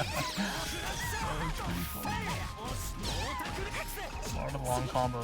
Long enough to get the cycle, but really good mash against Toast on the run up throw. Yeah. It's actually a scary situation. NegaReaper does have cycle though.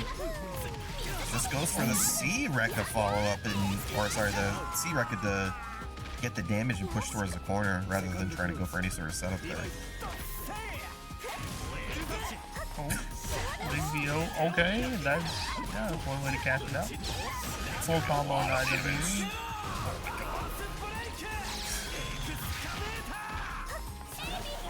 Star 4.4 and the bait on the DP.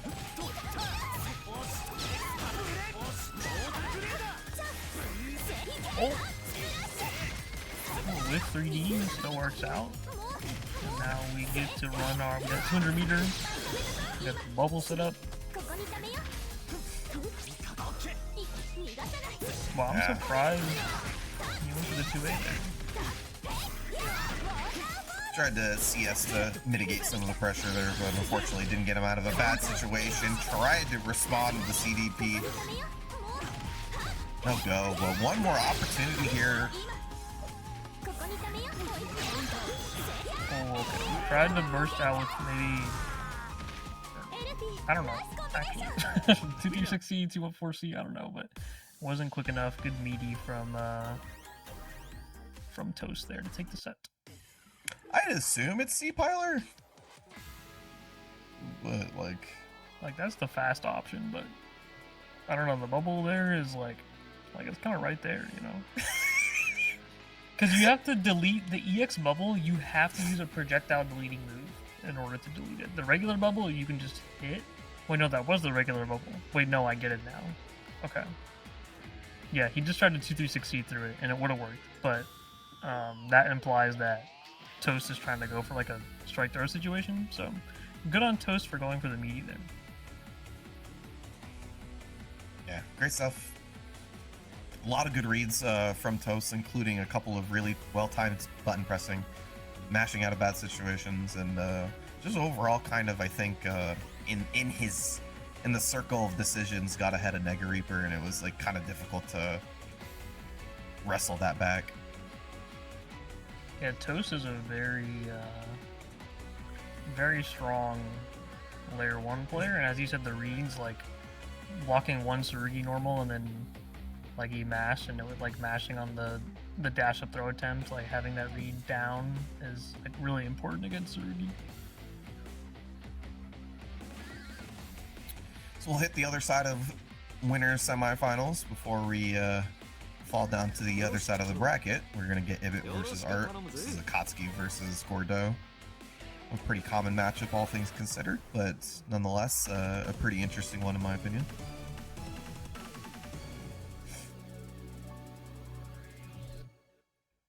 Yeah, this is one that I've played with Ibbit a decent amount, so you know, hopefully that works out for him. But also, like, you know, Art and I are not the same human, so we're gonna have difference in our playstyles. Especially Gordeau's, right? Gordeau's definitely vary from player to player. Every Gordeau thinks they're the Gordeau that plays the character the most right. Yeah. And I will not comment further. That's good though. I mean, it's a good thing, but it's also very funny. Ooh, the chase down. Very, very nice read from Ibbit here. Now in the premier position that you want to be versus Gordeau. Has him in the corner and whiff into the parry is so sick. He showed that again though with the thing you mentioned before, the empty low right when the cycle turns over. I think it's a very smart thing to do. Yeah, because you try to go for the stand shield there as your last ditch attempt for the cycle, and it doesn't always work out. Ooh, he kind of got footsie a little bit. That was sick.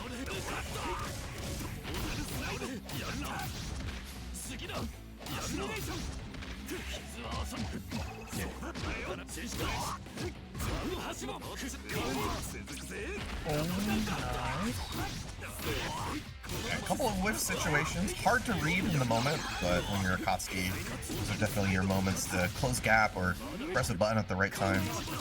Reversal throw back into the corner though, wait a minute. Akatsuki time.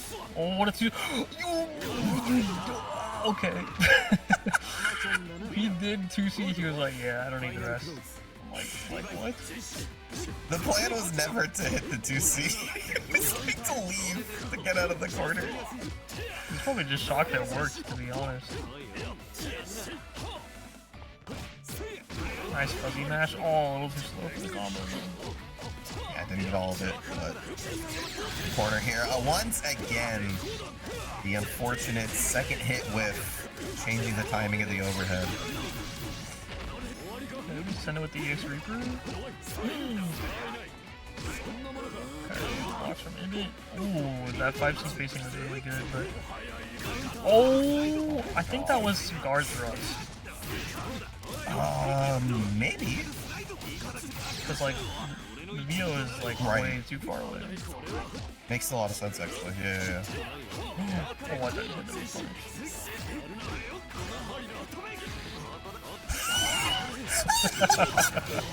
You know what? If he was right on the Grim Reaper, he would have been the smartest person on Earth. So that's fine. That's exactly the fine line I was talking about. Like, you hit that, you're a freaking genius. Yeah, actually, I don't know if I've ever seen air parry against Reaper. I guess. Actually, I don't even know what happens. It just has a hitbox, I think. So I think it works. I want to see it. I want to see it.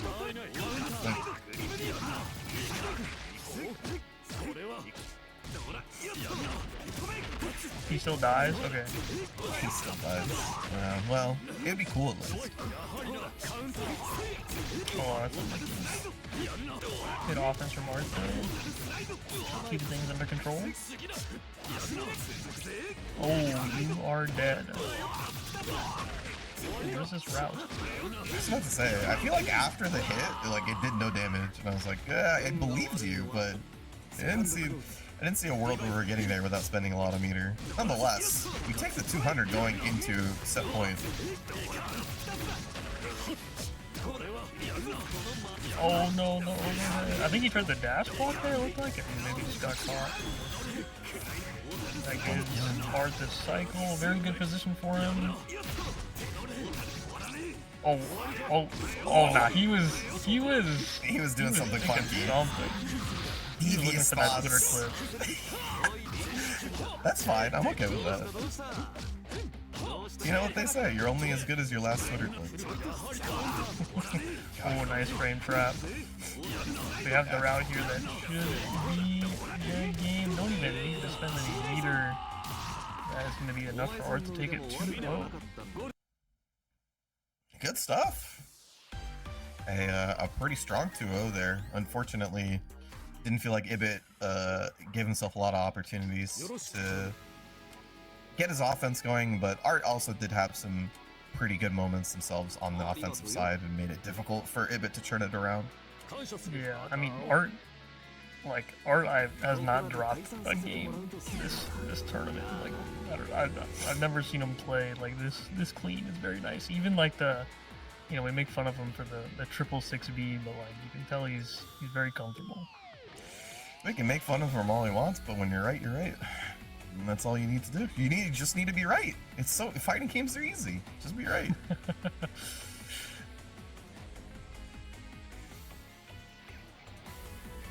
Don't worry about that throw. No, that was cool. Let me see it again. Hit it on toast. It'll be cooler. That's your winners finals, by the way. Toast versus Art. That'll be a really good one. We go down to the loser side. Gonna get Atari here first up versus LuFL. No, let me see it on. I don't care if it's on Gorge. Anybody can hit it and put it in a Discord. I want to see it on stream.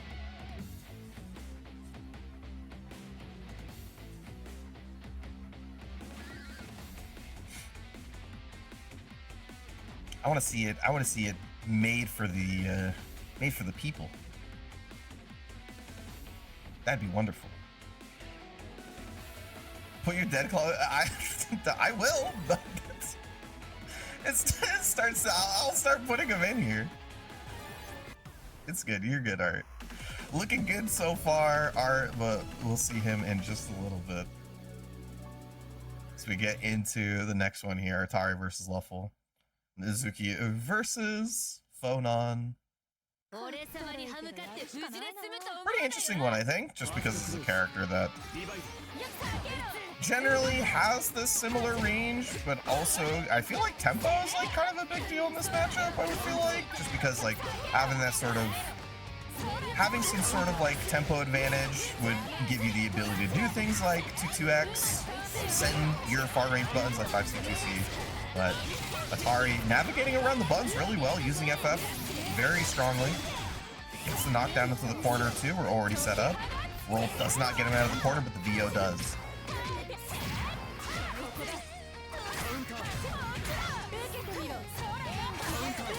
Oh no! Huge grid break for LuFL. Gonna get that meter. Cycle goes into their favor. Try to see if we can get the closeout. Nice patience from Atari. I've seen that clipped a lot of people. We get the grid break towards the throw. 200 meter holding it. The fireball will do the trick. LuFL takes the first one.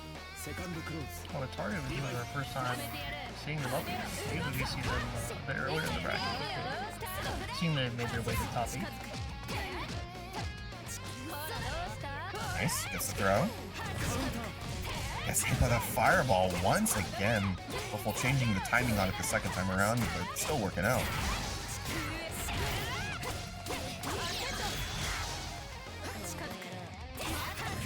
Oh, dude, that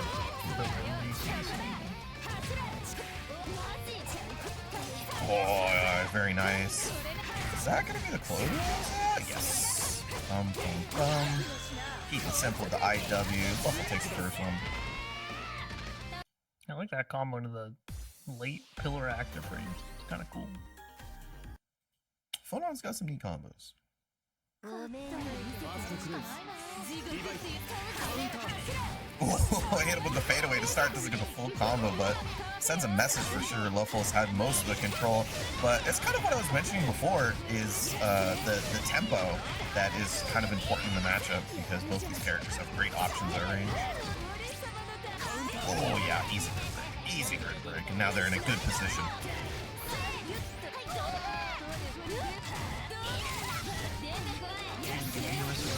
Items, perhaps?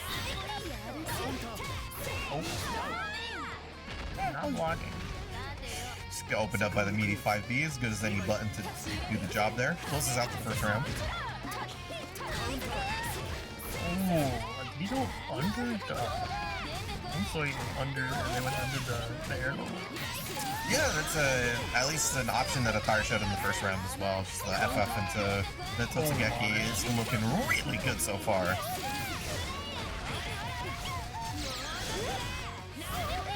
Here comes a VO. Oh, 3D this time. That option also baits the VO. It's actually a great option. Yeah. It feels tough to use 3D versus Uzuki. Not only that for that, but also because like she like kind of wants to stand in a range where 3D doesn't get you out of the corner. So it feels kind of tough, I think.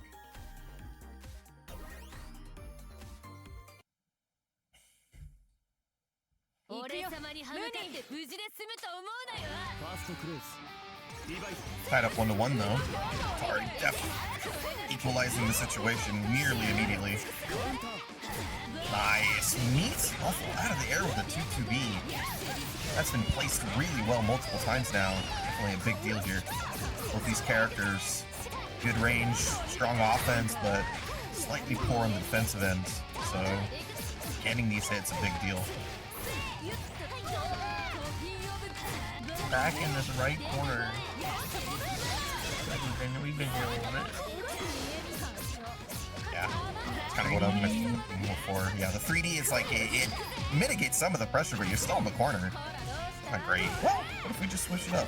Throw it back into the corner. LuFL now takes advantage of the positioning. I've never seen that. That was so funny. Oh, you got to the other side of the screen so fast. That was crazy. That's been working out really well. Nice. Gets the snipe. The full? No, not quite. Still. Round start, 1800 damage. Wow. Again, underneath the D.A.C. Yeah, I mean, Atari's kind of just sending that option because it's working, right? Until it stops, why not? Especially when you're on set point here. Atari's been doing a really good job locking down LuFL, but can't be locked up for life. He's finding a way out, but he gets hit by the EX reversal. Oh, the green shield gets exploded. Wonder if LuFL thought that he'd be a little bit more patient with the veil-off timer ticking down, but Atari just kind of sending his options because they're working, and that's 4 straight. Moves on through the bracket. Yeah, I kind of missed game 1, but I'm kind of curious what it looked like because I kind of just saw Atari kind of just run with it. Yeah, so the first game went basically all LuFL for the most part, and I kind of mentioned to some degree that like that the tempo was kind of a big deal, just because I feel like when you have 2 characters that have long range options, frames kind of matter quite a bit in the sense of like what option that you can represent before your opponent. And it's a little harder for Uzuki because she has less options at full screen than Phonon does, but like things like 2-2A and 2-2B have a decent enough startup for you to worry about if Phonon has to press buttons before you. So, but however, once they find the hit, both characters without many reversal options, definitely the offense was working out quite well for the both of them, and I think Atari just found more hits. Well, good stuff to Atari for those adaptations. Ooh, we're gonna be seeing them versus Ibbit in a bit. But first, we gotta see D.A.C versus Malarky. Who Malarky? I don't think. Yeah, I guess just because like same with Atari, like this bracket is so big that like we're having players come up that we just haven't been able to see on stream yet.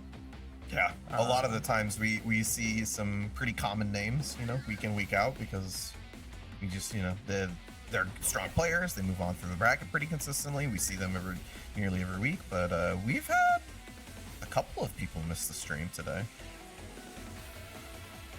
Looks like we've got Malarky is on a Nanase. I want to say they were talking about some other characters in the past, but maybe I'm thinking of other Nanase players. But D.A.C we saw as our round 1 was on stream, but have now made their way into top 8. I feel like I'm crazy, but I saw Malarky on the Byakuya at some point. Maybe you want to avoid the mirror. It seems like a weird one. Seems unfun. That seems like an unfun mirror. Maybe a little boring.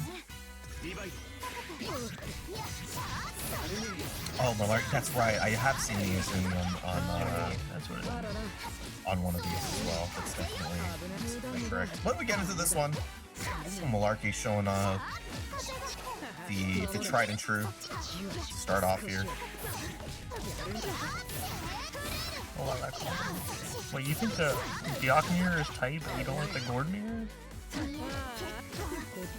I think the disdain of Gord players to other Gord players makes that like I feel like more than other matchups, Gord players would look at what other Gords do and be like, why would you do that? Disgusting. Yeah, you get hit by something and you're like, why was that your decision there? You're stupid. And then they do something equally as stupid.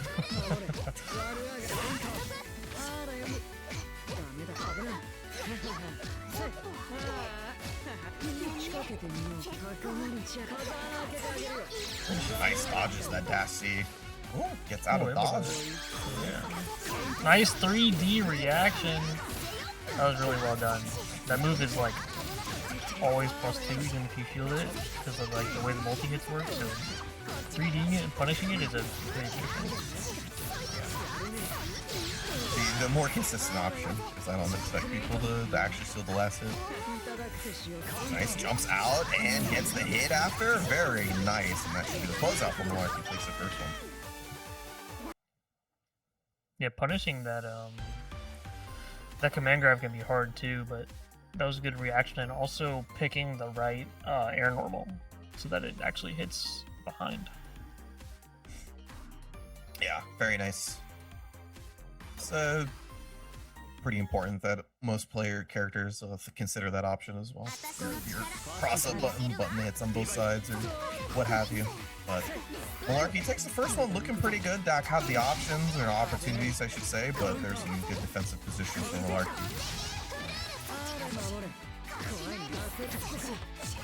Oh, a little too high for the overheads. Might get the full set there, but nonetheless, early lead, and they say that a little too soon is a huge break. Gonna even it up. At least get close to it. The trade gives Malarky an opportunity to respond with the 5A. Kind of stabilize the moment a little bit. D.A.C throws into the corner. Does have the meter behind this one too, so not only the increased damage, but the opportunity for a setup to close it out. Yeah, we got that change shift coming up soon, so we have plenty of meter to work with, but left. Yeah. It's just the corner's a fixture, man. Just walk out. Who's gonna stop you? Just leave. Oh no. Yellow tries to leave the corner and responds with the BBP. A clutch one at that puts Malarky at some point.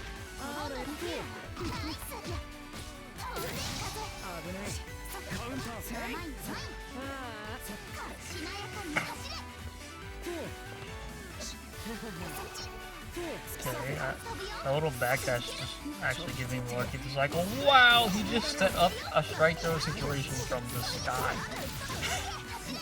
I love that setup. It's like the old dodgeball setup, right? So throw the ball in the air and catch him looking the other way. Except you're the ball, I guess. Oh god.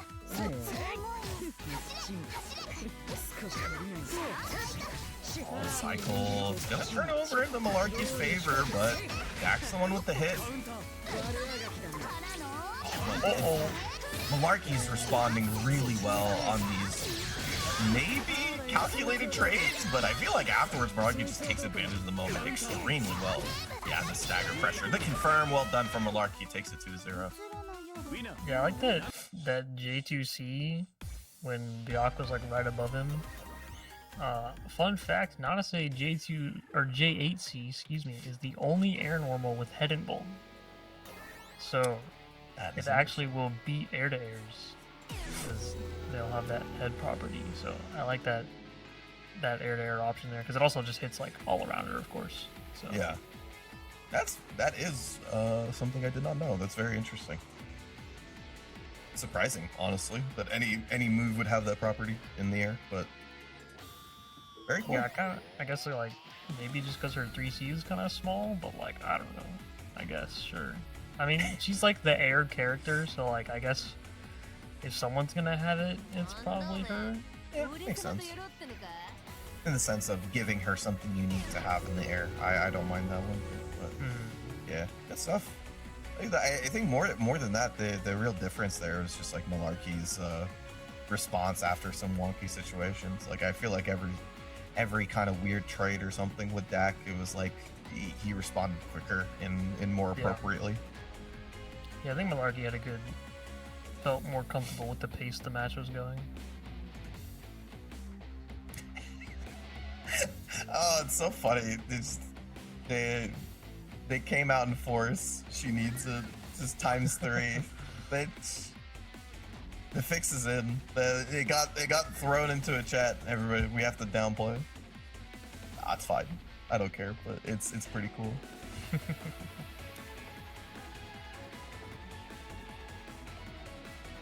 They say she needs it like it's like some like crazy messed up tool. And I was just like, it's neat.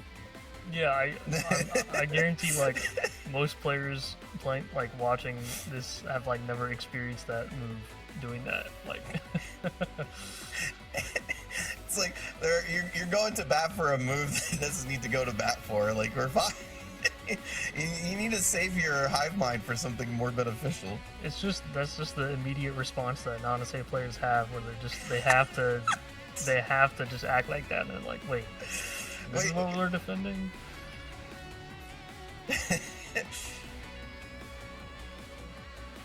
The character is really good, but it's full of like everything works very, very well. It's more of just like when you put stuff together, it's like it's all fine. Yeah. You have to be good.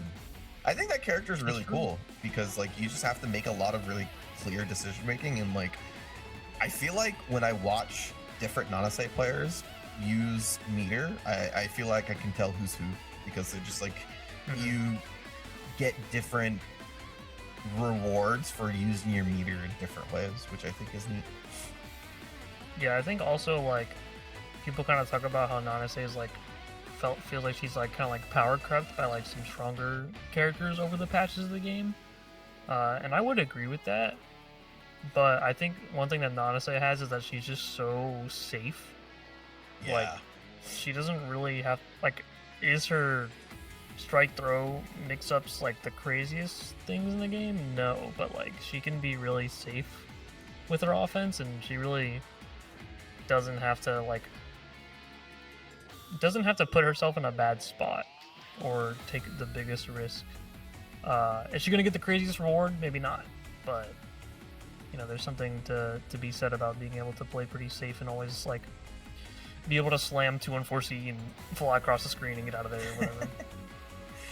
It is pretty nice. It is definitely nice. In a lot of ways, I think the character is a little like kind of ends up being more like main character Ryu-like than Hyde. Because Hyde just kind of just sends it. But it's really cool to see like kind of a character just have like really good everything. I don't feel like anything's like absurdly busted. And watching people play with that, I think, is very cool. Because, at least in Uni, this game is like, it is chock full of like amazing tools. So like when people go to a character, you tend to see people develop towards one direction, and then they kind of make game plans around it. And I think that's really neat.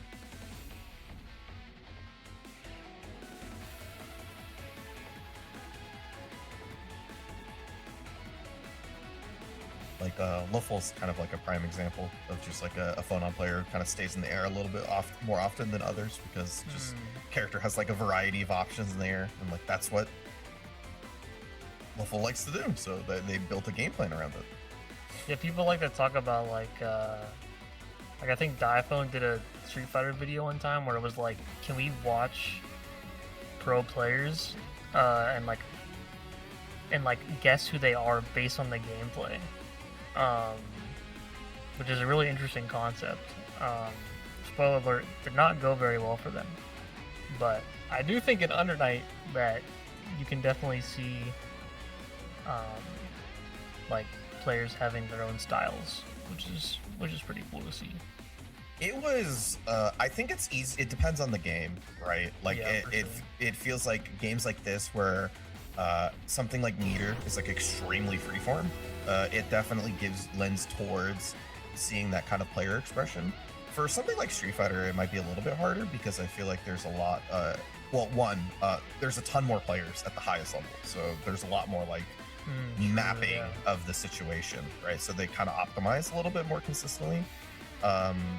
But secondarily as well is that just like Uni's kind of the type of game where there's so many mechanics that are coinciding with one another at all times that like you are constantly creating like different and weird interactions that obviously there's like interactions that are similar. Like you get hit by a Zumi mix, it tends to be pretty similar, but like in a lot of other situations it tends to be pretty freeform and open to interpretation, especially like grid in general, right? Like you can look at a game state for Uni and probably come up with like 3 different decisions that are good or bad depending on like what's happening at that moment. Yeah, Uni is interesting because like the game definitely has like the right option you should do. Like you should stand shield the assault, but like all the like, and like I feel like when you learn Under Night, you learn the things you're supposed to do, like, you know, stand shield the assault, like always block for cycle, like delay your throw tech, blah blah blah, do this OS, and then like as you learn, you're like, okay, this is a good layer 1, and then like you fight someone who's been playing for like 3,000 hours and they blow you up for it every time, and you're like, oh, like, I guess it's not just a one size fits all. It is a very unique game because just very few fighting games, if any other one, off the top of my head, make you play decision making on multiple levels, like the grid level and also the level of the opponent. So it's very unique in that. That's why it's awesome. That's why it's one of a kind. That's why Uni players don't play anything else, because it's just cool. Like it's nothing, no cracks like this crack. It's like the Tekken players are like, yeah, I don't like this patch, and then they post like, just hit Tekken God Prime or whatever. Yeah, it's like, listen, you just gotta pick the thing you enjoy and just roll with it, man. Yeah. We're pretty lucky to have this one work out as well as it does, because this game's pretty great. But we have Speds all over our meter, 40 seconds into the game, but NegaReaper is the one who finds the hit afterwards. Does have cycle as well behind it, so looking like in a healthy position.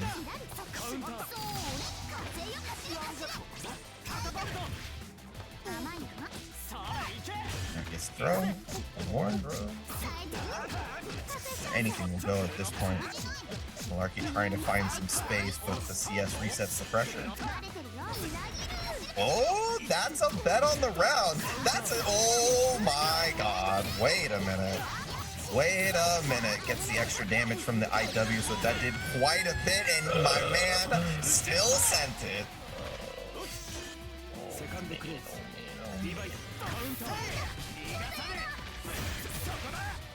It's part of the difficulty. Part of the difficulty of playing against this guy. You have expectations, and then there's the reality.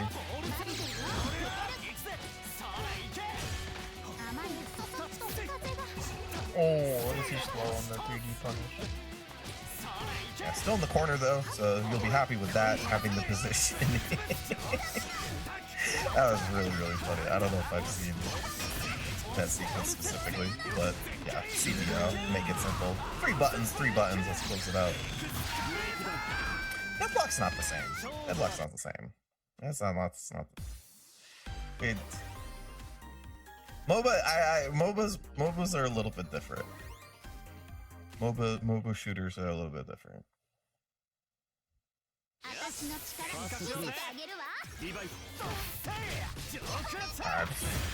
Classic round start. Yeah, as good as any. Especially considering holding back's generally a good option, and Dash B right up blowing that up.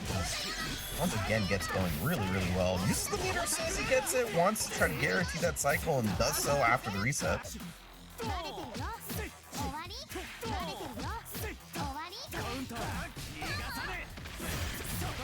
Nice confirming of that grab, getting that max damage. They only have enough resources here.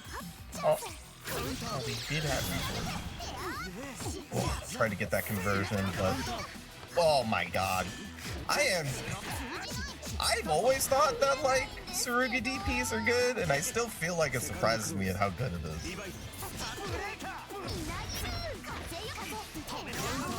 Oh, wait a minute. Is that an extra 30%? Do I have that right?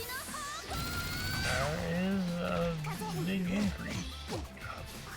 Combo cut short into the 4.4.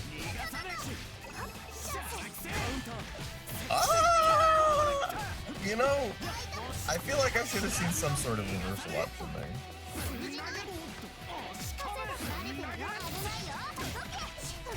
Nonetheless, Malarky out of the corner, side switches afterwards. Does get cycle as well, so yeah, just proximity guard, but not actually blocking this setup.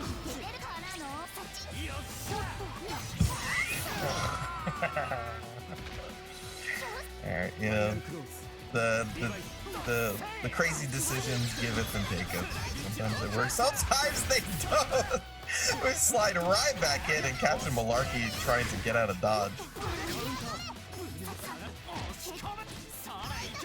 6AC no cancel throw? I like that way.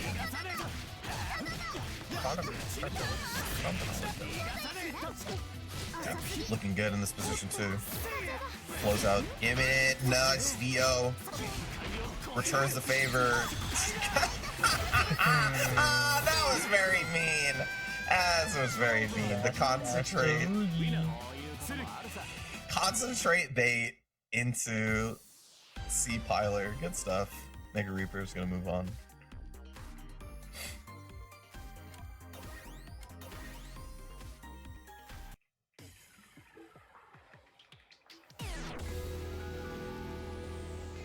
Well done, the Reaper making his way back into those higher placements. Was in winner's side, but definitely still a threat. Yeah, absolutely. We got the Tsurugi locked in for our top 4. We'll see who meets them in a second. Got Ibbit versus Atari next. I'm glad that we went, in chat, we went towards the Slay the Spire conversation and not the Deadlock conversation, because I can't I can't apply to one of those. I also don't know Deadlock, and like every Discord I'm in is like I have a bit where I'm like always running away from the Discord VC, where like the call turns into like a 5-stack, and I'm like okay, I guess I'll go hang out over here, and then it's like, what are you guys doing? We're playing Deadlock. Oh, okay. It's fine. Stay healthy, avoid MOBAs. They got I swore off it for a bit. I was done playing Dota for a while, and then Deadlock came around. They're like, hey, look at this shooter. I was like, whoa, a shooter, and I played it, and I was like, oh crap, they got me. Yeah, I've never really been a MOBA gamer. It's not really my genre, so I've been staying away. I've been enjoying my time with Slay the Spire 2 for sure. I love roguelike and games like that, so I'm actually doing the opposite and staying away from Slay the Spire. Because yeah, when Hades 2 came out, I kind of immediately put like 100 hours into it, like, in like the first 2 weeks, and then I slowed down afterwards. But I really enjoy games like that. But it seems like Slay the Spire 2 with the multiplayer seems like a lot of fun. People are having fun with it. Yeah, they've done quite a good job with the game. It's simply the best game ever made, I would say. It's not even done yet. It's not even done yet. Wait, is it not like out? Is it just like it's early access? So like, oh, okay. Like if you know like the heart from Slay the Spire 1, like there's no heart fight yet. And also like every act has like 2 acts. So like there's 2 act 1s. And then there's going to be 2 act 2s and 2 act 3s. So it's essentially like double the content of the original game. Yeah. But the amount of content that's in the early access version right now is already more than the full base game for the first game. So, like, it's not like it's early access, but it's like there's enough game to play by far. Okay. That explains me seeing everybody talk about like placeholder art, because some of the cards are very funny. Yeah. I genuinely love stuff like that. Like placeholder art, I think is always really funny, but. That's good. That gives me an opportunity to maybe play it later on. I need to play the first one, but still.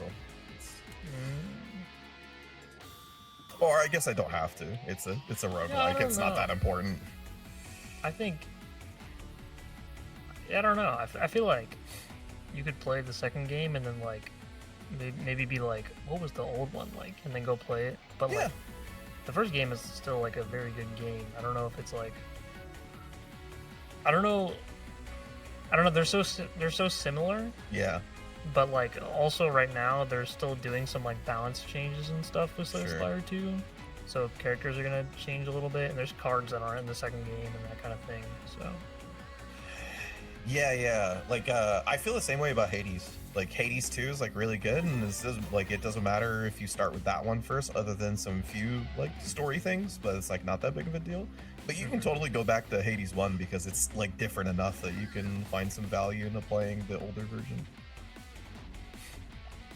which I think is very cool. But it's cool. Stay away from MOBAs. Let's be healthy.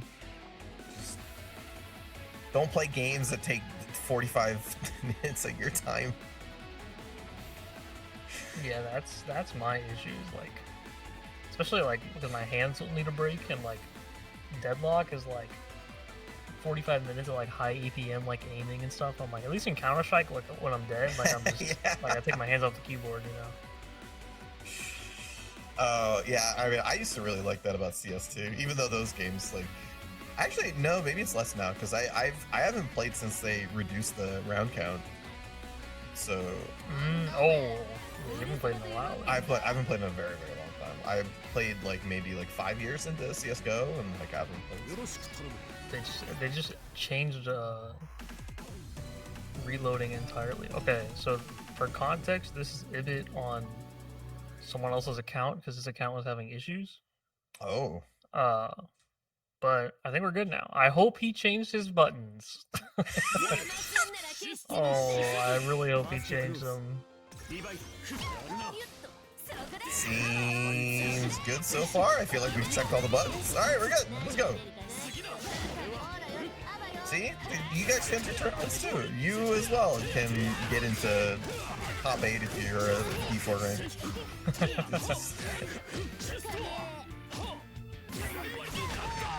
Oh my. Out of block Tatsugeki. Sure. As good as option as any for Uzuki. Even with the steering you're using grid and the FF still with the cycle. Yeah, the power of poison. Overhead boat rush. Really good tool. You gotta expect Atari specifically. You kind of. Oh! I feel like I've seen so many IWEXs today. That's not ideal, definitely for Okay, the Akatsuki knockdown was a bit better. I stand corrected. Still not the best, but a little closer. Nice punish! Oh, slid in with the 2B and got the hit, but needed one more for the closeout. The throw tech saves just like the red mist. The easy punish for Ibbit takes the first one.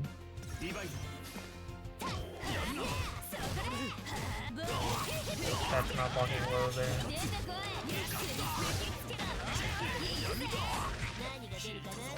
Bomb setup. Oh yeah, sees the shield. Nice punish. Good reaction from Atari. Keeping the pressure of guard thrust towards the corner. How did that happen? I don't even know if he was ready for that.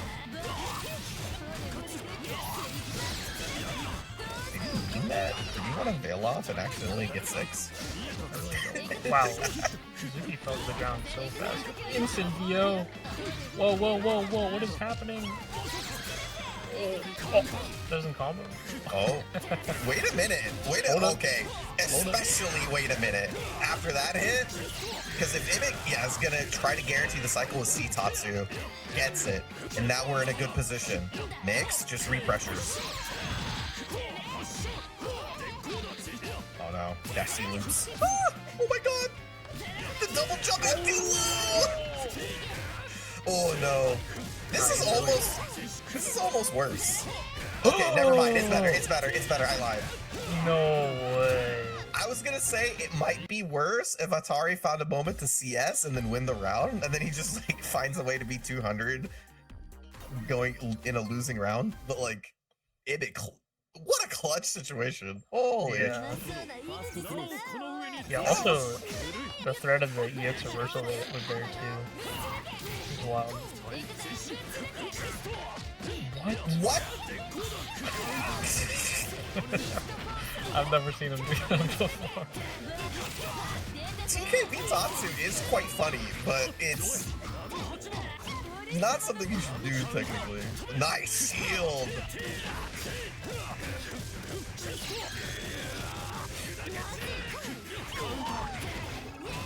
Yeah, I mean, just Tatsugeki just covers that space so well. Very fast as well, easy option for Uzuki in that position. Good confirmed, by the way, from Atari. He does have that 200 meter. He needs to worry about the CS on Wake Up from Ibbit, who just route start, just Wake Up 2B, sure, man. Yeah, that was kind of, he was very much playing for the cycle there. It worked, but yeah. Okay, EX, no combo.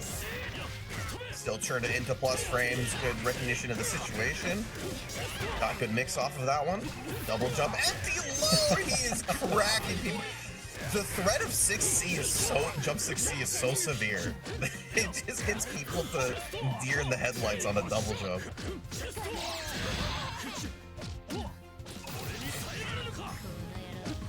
Nice 5A throw. It's out of the corner. Don't mind spending the meter because we get the refund. Also gets hit by an empty jump, empty low.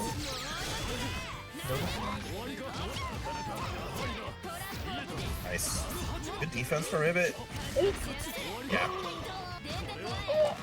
Needs to strip cycle there, Atari. Trying to mitigate the decisions, the options that Ibbit has. Throws him to the corner. Once again, doll setup. What is happening? Did you see? Yeah. Oh, wait! Could he have gotten a pickup there? That looks so weird. I think he could have gotten a hit. Like, yeah, with a jump B. I think. Like single hit. So like he couldn't tech or something. I don't know. It's definitely a weird situation. I can understand Ibbit not going for it if he thinks it's just as weird. But those out does go to Atari.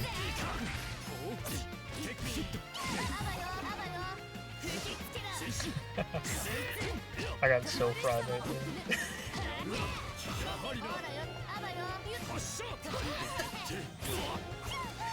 Things are happening, but they're like not happening in front of me. Oh my god. Oh my god. Yeah.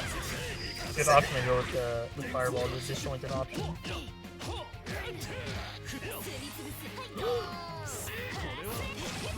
Got very lucky not to get clipped by that, I think. Oh, missed the basic. Yeah.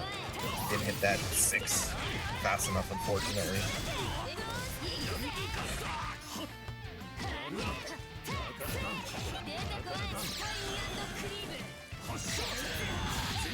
Tries to mitigate it. Nice dash block. Knew it wasn't plus enough to be very concrete with that mix. Wow, I can't believe I didn't catch the green shield. But also, talked about it before, like sometimes you don't even threat tech after you whiff shield because you're like, ah, I'm dead. But like, good presence of mind, still did it. And gets the closeout with the C fireball. Well done, Ibbit moves on.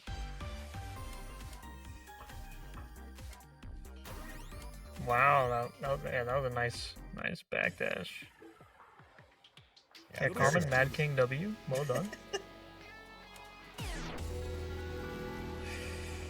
Great stuff. Glad we got to still get him on the game too. Definitely could have been unfortunate, especially as you're saying before, like having a great showing this week. So you want to keep it rolling for as long as you can. Yeah, absolutely. Great stuff. That's solidifies our top 4. We move on to our first of 3 of the night. We have Art sitting on the winner's side versus Toast.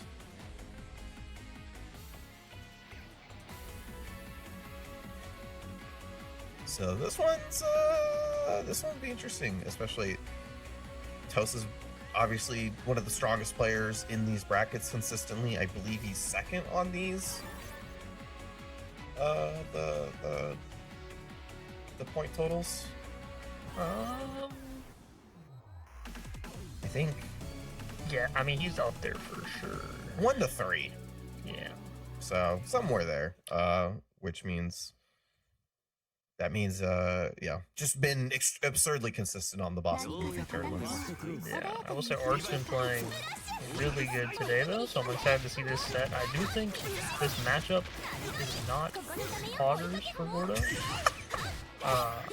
Because, as I've said earlier about like the projectile deleting, Gordeau does not have any projectile deleting moves. So, if the bubble's in the screen, you kind of just gotta hold it.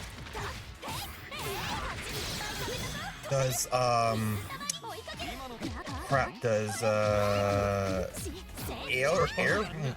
air mortal glide not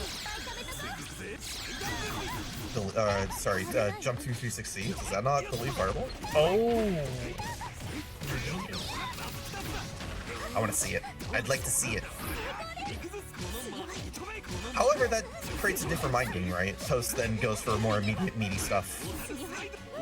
yeah. Rather than like a true reversal. Yeah.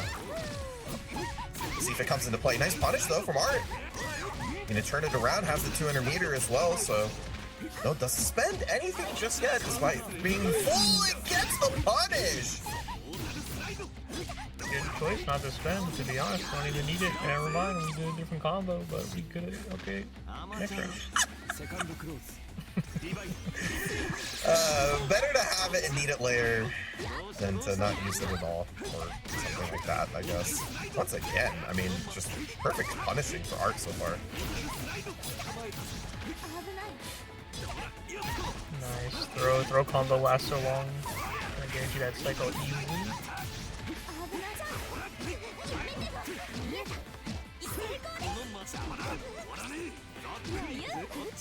Little side swap on block. Yeah, we're reacting. Sure, I mean, You have no meter. we have Celestial. That's like meter.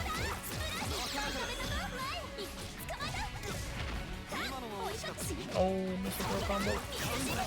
He's gonna have cycle turnover.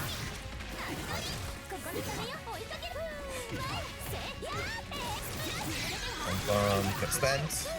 Taken to the corner with C-Rekka. Good block. Defense so far. Speaking of throw combos. Whoa. Do it again. I mean, if you're gonna do it, you know, start breaking these out in game 1. Oh, the punish. Good response from Toast, though. That was good presence of mind in the situation. Yeah.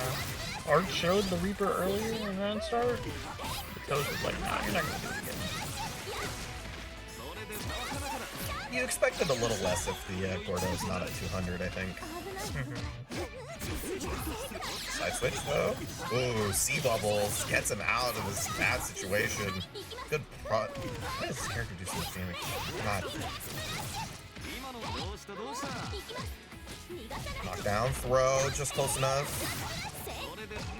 Oh, had the closeout.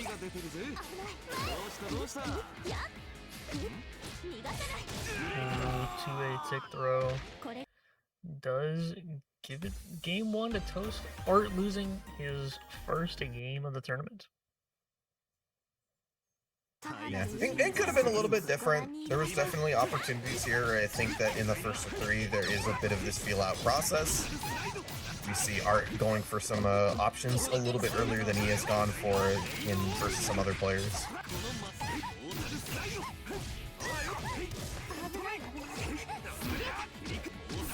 Double overhead block. For all the issues that DP has, that is one of the nice ones. Nice parts of it, I mean. Oh, throw loops? Throw loops? Oh, no, not this game. That's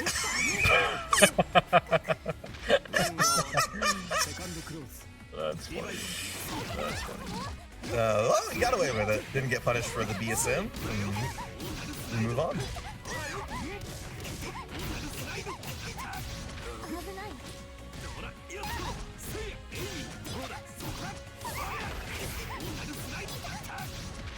Nice knockdown here. Art with the cycle. Bailoff strips it though. Side switch with the corner. Bailoff just gonna use a nice response. 100 for 100, but when you have the life lead, you're not gonna matter too much. Yeah, we got Vorpal as well.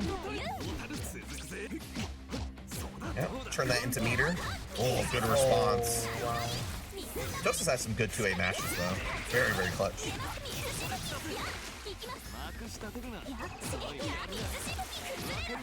Good block. Ooh, catches like a anti-air attempt, like a fuzzy mash thing. Walk him out of the air.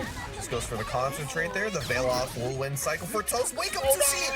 No confirm. Oh, the reaction with the IW. Gets the combo off of it. Not quite the Bailoff to return the favor. The run up to see the DP. Oh, maybe the weakest TP in the game, but enough damage in that situation to close it. That was such a great reaction from Toast to FF there. Wow. Oh no. Threw, basically put himself in Toast's arms, threw him into the corner, and now it's all Toast.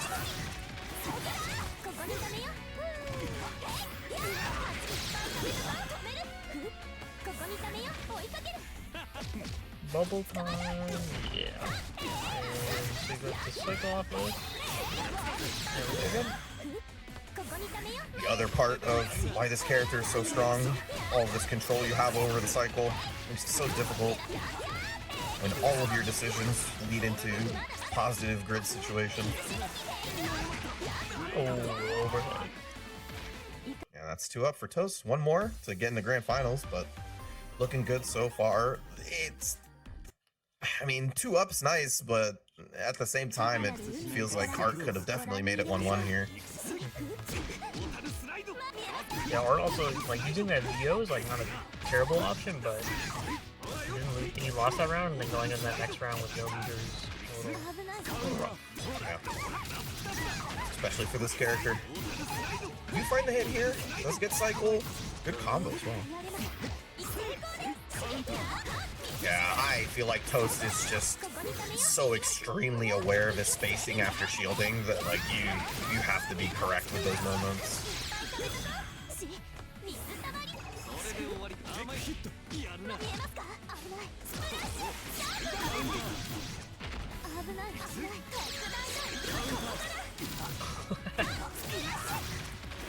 Didn't that work last time? Or was I thinking of a different super? I thought it worked on what's it called? Oh, he like just did it. Yeah. Maybe it was the wrong EX came around. I don't know. I am not sure. Nonetheless, again, another 100 that went by the wayside, so it gave Toast a little bit more opportunity to press. This is that point.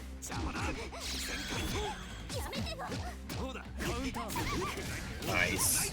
And taking advantage of Toast's really acute awareness of spacing there. Oh, wow. Right in there. First time he's shown that. That was a crazy ball. Yeah, that's part of Toast's really strong nature as a player. Just really good layering and understanding where his opponent's mind is at the moment. IW. Just combo off it as well. Ooh, that's a big grid break to some momentum here. Yeah, and Art needs to, obviously keep that pressure up until he gets cycled. Did get it, but that DP got Toast some room. Plus frames? Yeah, just blocks it out. Put the fish on the screen.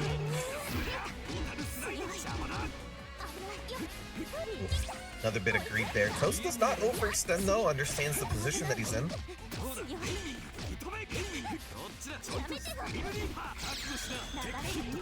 Oh no. That is not a good way. Good spot. Okay, but what if we just press 2A? We don't need resources. I mean, we would have liked the 200 meter there, but... Wait a minute. Bail off. Help! Help! Yeah. Oh, yeah.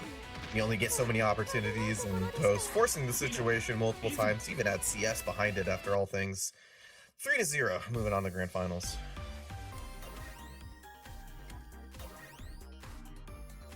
Again, that Toast layer one looking really good and having a good mash out sense like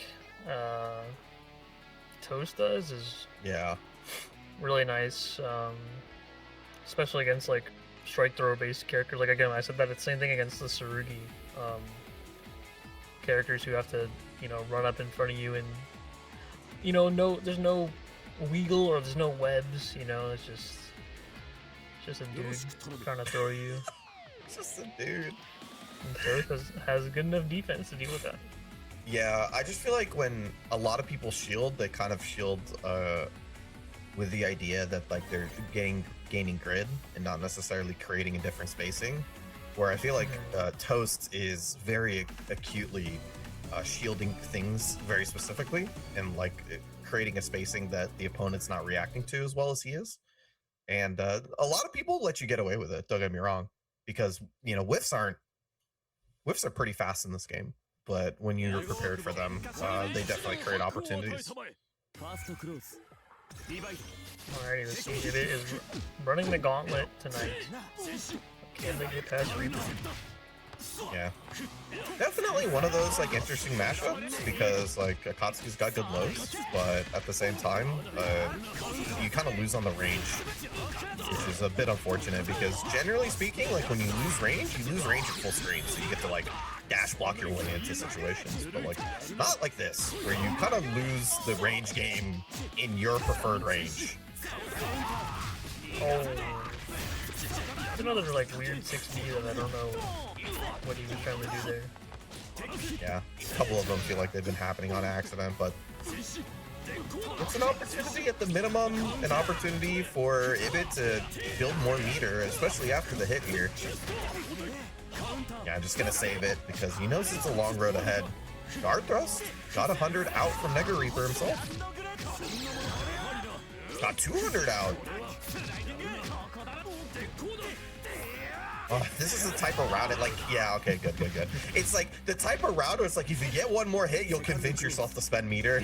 It might go bad.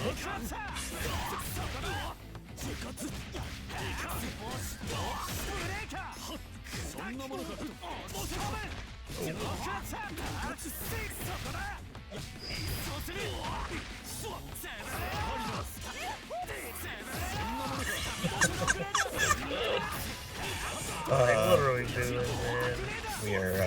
We are watching the show.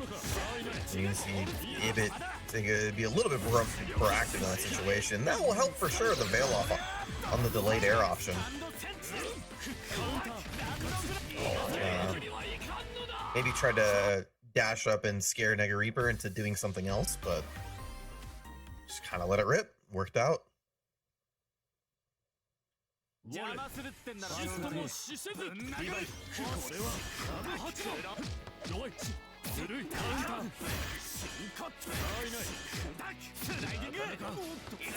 and the real issue here is that kind of NegaReaper is getting away with all of the delay options without real punishes.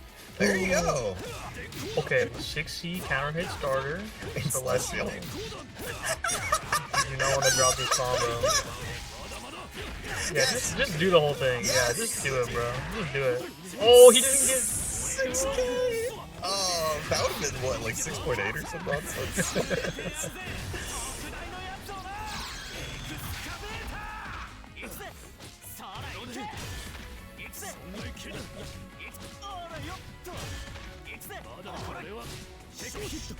Oh, yeah, NegaReaper's shown that a few times, but unfortunately, after a very cool combo, NegaReaper with all the advantage takes that round back. And should mention, by the way, semis, so our last first to two. But nice Ibbit with an immediate response there with the 2A. Oh, he did wake up 6C. I hope that was it. Oh no.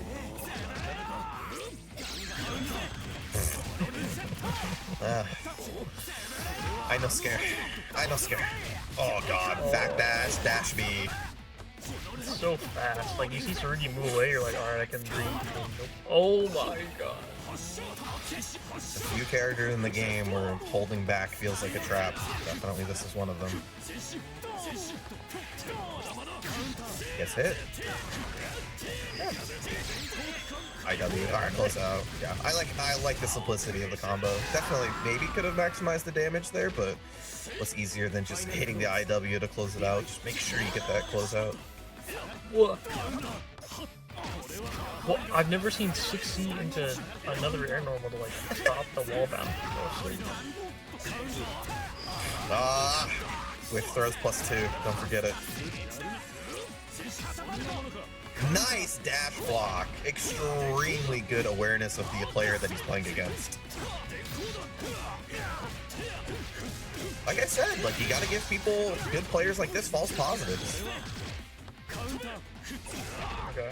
Is he dead? I think he might have been. Hey. Alright, now he is.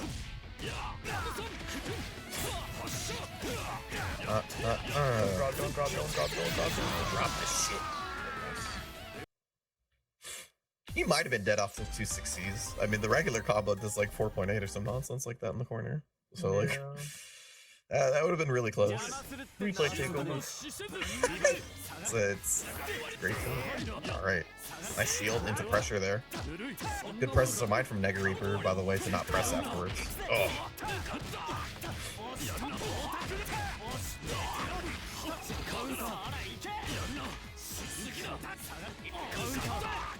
Whoa.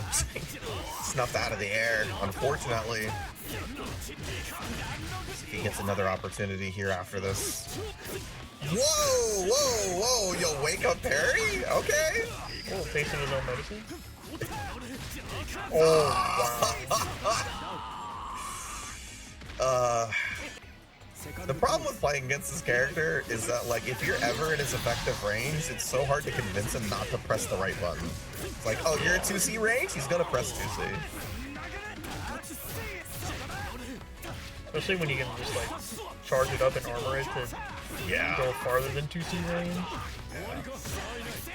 Makes it so difficult. Good block. Yeah, that's been really good for Ibbit, the dash blocking. It's a little unfortunate. I like the idea, though.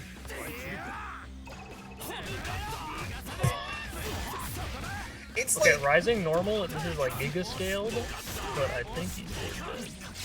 200, yeah. It's enough. Yeah. Good stuff, though. great showing from Ibbit. I'm a fan. Absolutely. I'm a big fan. This is like, I think my first time seeing Ibbit play, and I am definitely a big fan now. Yeah, I had like a little VOD review session with him last week, and I could already see him implementing the stuff we talked about. So that was cool to see. Good run from him. Reaper moving on to losers finals against Art. Yeah, I mean, you can definitely see there's a lot of really good presence of mind from Ibbit, I think, and part of it is like you're playing against NegaReaper. That's like tough in general. Like he's the type of player to throw you off guard. So, just like you said, replay takeover. Best Well, in the world. let's see if Art can handle Reaper. Ooh, there's some matchup knowledge there. Dash up 2D. Well, I guess it's like a Gordeau matchup, but Oh. Backdash 2C. Character backdashes into his preferred range. Yep. God, dude. Yeah, tail off. Ooh, yeah. Slide into those DMs. Gets the 3C to punish. ooh, CEO. I don't think it's enough. Yeah, would have been a little too close. PvP, no more opportunity for NegaReaper. It is tough. No meter just yet. Gets shimmied. Easy punish with the 3C.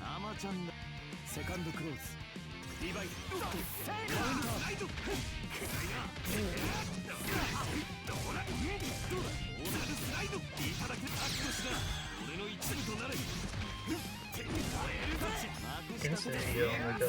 Yep.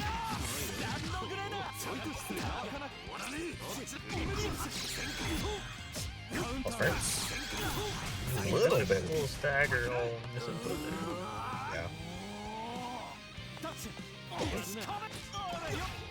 Wow. The throw was. Oh no! It went downhill really fast. Art's still has the life lead though.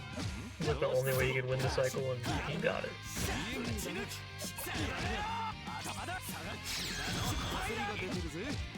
It's definitely tough. Like when you're playing for cycle, it's tough to tell yourself like, I don't need to do anything anymore.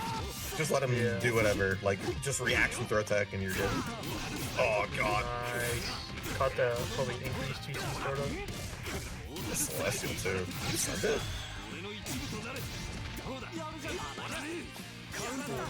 Yeah. Close out. Good stuff. Wonder if there was a kill route there with Celestial. Might have needed a CS earlier, but still. Should mention, by the way, return to first to 3. Come on, bro. This is in Dragon Ball. Come on, let's play. Yeah. Alright, come on. Come on. I'm surprised he blocked that force function to win forward.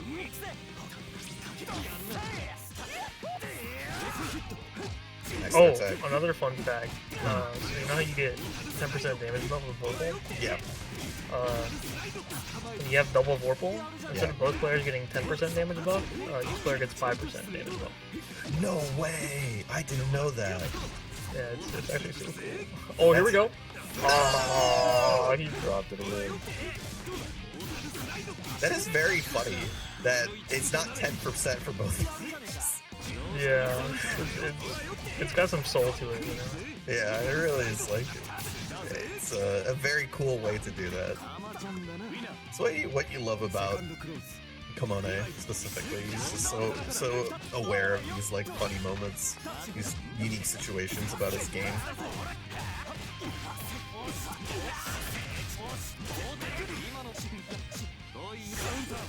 Oh, what a call. Oh, yeah, this one's gonna hurt too. So I wonder if he wanted to attack on the super towards the end. He definitely does. It's almost on that 200. The trade. Art trying to create some space, but in the corner versus Tsurugi, tough to get out.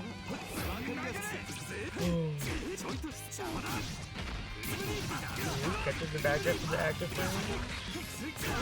Doesn't decide to see this one. I'm surprised with the 200 meter, but looking good so far. He might be able to close it out entirely in a couple of hits here. Yeah, the GPC doesn't actually add like that much damage at all. Yeah. I kind of TBH IMO. I don't agree with the decision he's been doing. I imagine. I thought it was mostly for the better knockdown. Nice punish. Good recognition. Actually, The knockdown is a better, yeah. And you can get like a little bit of corner carry. But yeah. that's You don't fine. think it's worth it still? Nah, unless like they're like one hit away next interaction. Would you rather just spend it on like a Grim Reaper Immortal Slide? Get Immortal Slide after? Is that more No, worth it because too? that you get 0 OP. I would just never spend it here. Okay. I was curious to see like what the level of value you felt. I will say the only time I spend a meter on it is if it'll kill time to guarantee me the cycle. That's when it works. That's a very good point. The funny fallout out of 2TC definitely gives you some value there.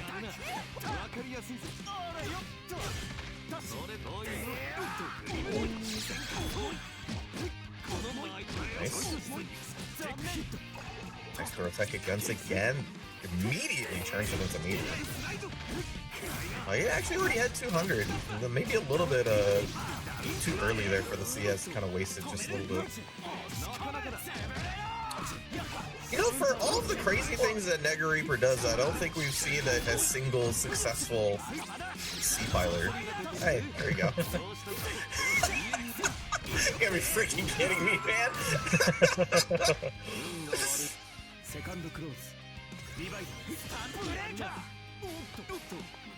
Well, set point for Art. He's been really good at controlling NegaReaper, who's kind of been just sending it on the majority of the cast today, but today, versus Art, it's been tough. Wow, what a pickup. I don't know if we'll get to see it again this game, but I like in the neutral and Art has just been retreating to these longer ranges that are like outside of 6xB range or like say force function range. Oh, nice punch. Kind of a weird spacing to the wall, so I think he wasn't ready for the specific wall bounce that it was going to bring, but Art will take advantage of the situation. Does have 200 meter, the cycle will turn over into his favor, and we have everything we need to close out the set.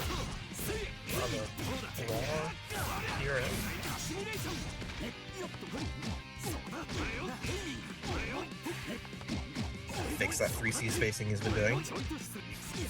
One more time. A lot of patience there. Oh my god. Good patience. Right moment, right time for everything as NegaReaper saves his set. Needs one more though. Second match point for Art.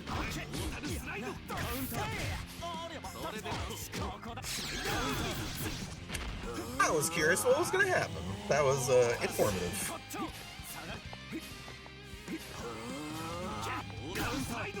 Oof.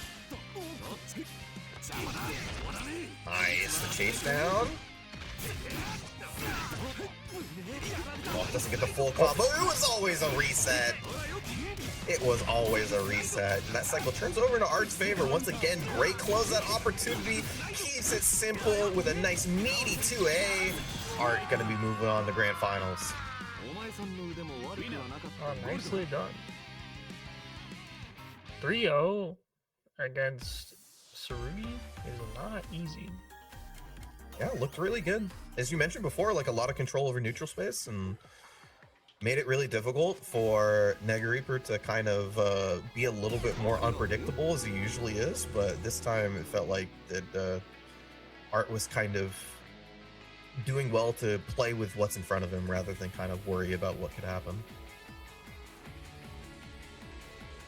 Yeah, we'll have to see if he can handle Toast. But before that, just as a reminder, you guys are watching Boston Blue Beat's very own Burst Limit series. This is week number 8 of 10, so we're approaching the end of the league. But once all 10 weeks are done, we're going to be doing a final bracket with the players who have gained the most points, and they're going to be playing for a free paid ticket to Boston Blue Beat's very own beach episode, happening in just a couple months. They're going to get travel, hotel room, all that covered for free. It'll be on July 18th to 19th. So yeah, again, just a couple months away in Massachusetts. Start.gg/beach. Easy link for you guys if you want to check out all the games being offered. We have main games and also a big plethora of side games. That's right. We're going to create our own AWT with Blackjack. But if Blackjack's not your favorite, then you can just enter your BBB offline. We have a bunch of wonderful games for you, including the one you see on the screen, but a couple other ones as well that we don't see on the tournament. But we're getting into this one. We'll talk about that in a second as we have our grand finals. Do the Matcherito, please. I would have very much appreciated it. But Toast on the winner side, sitting on your grand finals versus Art on the losers. Gonna need 6. Unfortunately for Art's, the 3-0 from the winner side might be on his mind. So it might be a long way to go, but has been looking pretty good in this tournament so far to see if momentum from losers finals can change anything.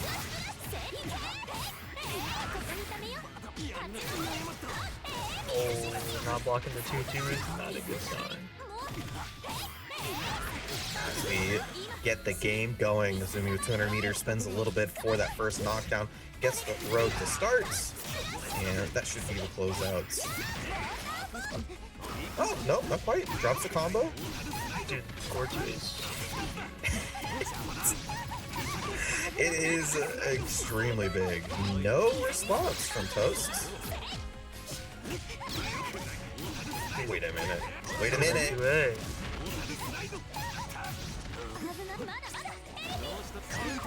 Oh! The Grand Blue Sleeve jab? Dude, I can't believe he did that reset. I hate that reset. But hey, it got him on the board. It got him on the board. Art takes the first one. The type of run, I think, especially after how that started, give you a lot of confidence. Good TRN, gets the combo towards the corner, just goes for the steer ender early on, building that grid.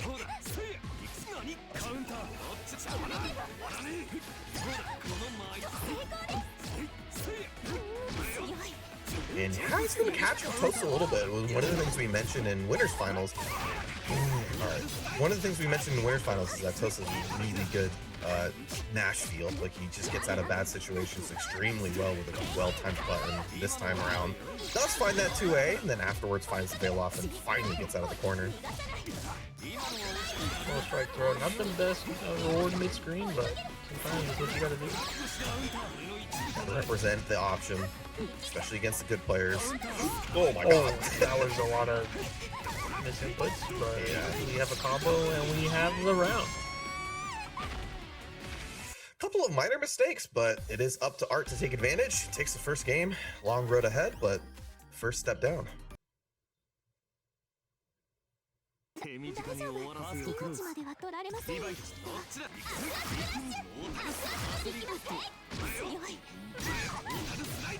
Oh, that's confirmed. Gets more to slide for the full punish there. Cycle's about over, but definitely mix up here. Goes for the empty assault. I like that quite a bit, but unfortunately doesn't find the moment afterwards. Toast will take advantage.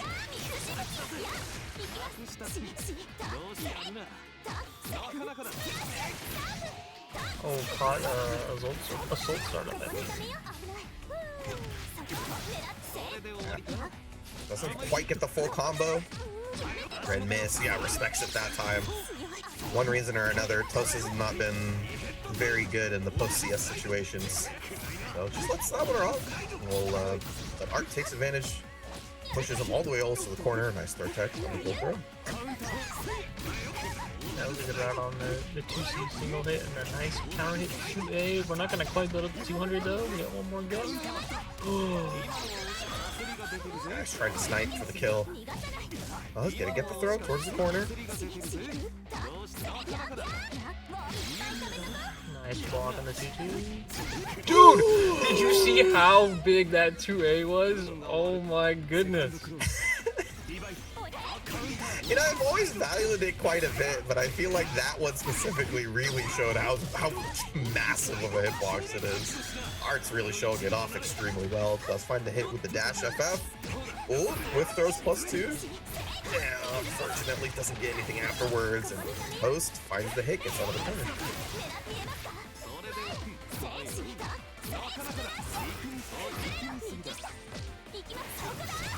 Oh, big shimmy. Oh, he tried to go for the optimal route. Okay, wasn't confident with the J214B there, so went for the J214C to stabilize. Yeah, I don't mind that, especially when you have this much meter. Let's go for the combo that almost guarantees a knockdown. Let's find a nice hit here. Cycle goes in the favor of Art. You have to worry about the meter on Wake Up. Once again, trying to go for that fake J, but doesn't get it this time. Toast now side switches with the throw. He's out. Oh, what a TRM. Keep it simple. Okay, you're doing the whole combo. Okay. Simpler than usual, nonetheless. Art's 2 up.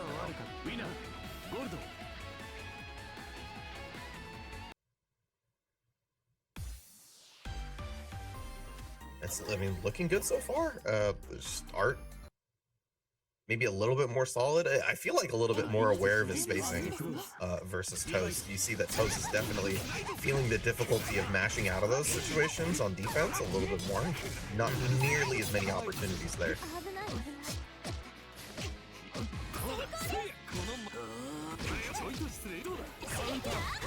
Oh, this spacing just barely wrong. Side switch. Has the cycle as well. Definitely a big moment here. Gets the throw.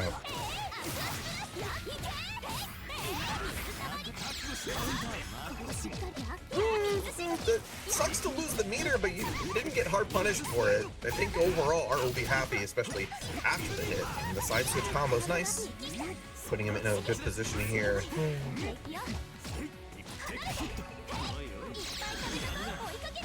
Forcing our way on block. Oh, I do like that block string though. We can just guarantee the side swipe. Plus frames. Keeps it simple. 4 A's. Once again, not worrying about challenging too much in those moments. Art will be happy. Has been disarming the CSs quite well in this first side of the set. Finds a nice throw, little high up, doesn't get the combo, keeps the pressure going with the dash up, gets the cycle once again, and there it is, the Toast 2A mash that worked out so well in that winner's finals comes back finally in this Grands.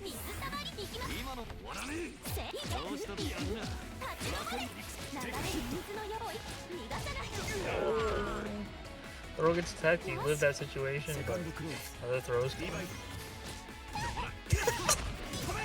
Round start, both players 6-6, but Art takes advantage, gets the throw. Oh, showing off the Sims now. Oh, throw loops? Throw loops? Oh my goodness. Oh, not this game too.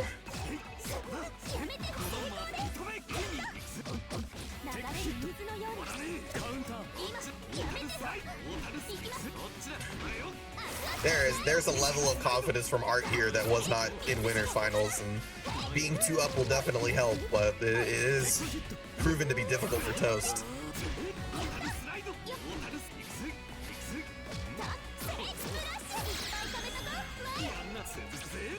Uh-oh. Yeah, that was like he just had like a handle above his head. Yeah, all things considered, it's like you take the throw mid-screen versus Azumi to negate the throw or the bubble mix. I think I'm okay with that. Ooh, good patience. Could have scrambled on a throw or a shield there or something, but Art stays calm, gets the Sea Reaper. Oh, fail off, saves his life. Throw tech is big. The catching the backdash with the second hit of JB. Art, that's the crib reset point here. That was also a really good matchup knowledge to Sea Reaper after the increased 5C that puts her in the air. Because you could always, I'm assuming you can just always do that. Very nice from Art though. He tried to adjust to what he was doing before with the SM loops and Toast though took advantage. Gets out of the bad situation. Dash B catches him holding back.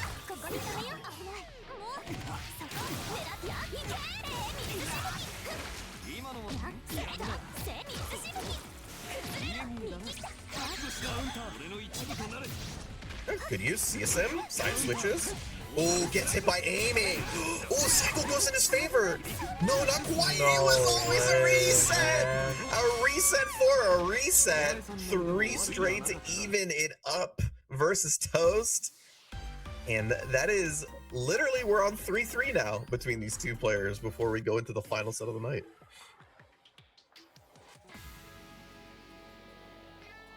It is so crazy how consistently the closeout situation is a drop combo into reset 6B and it works.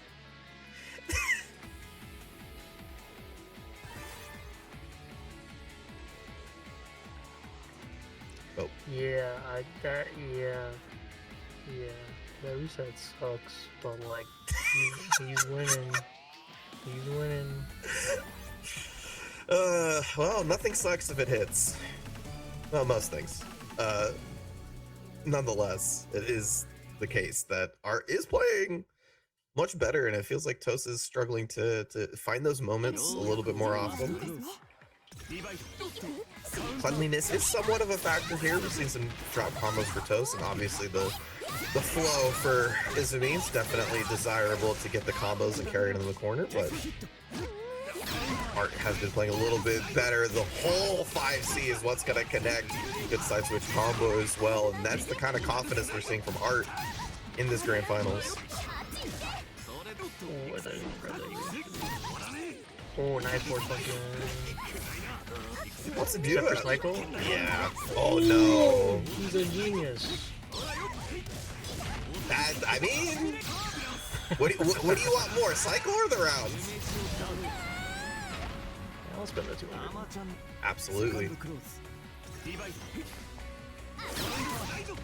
Oh, nice timing.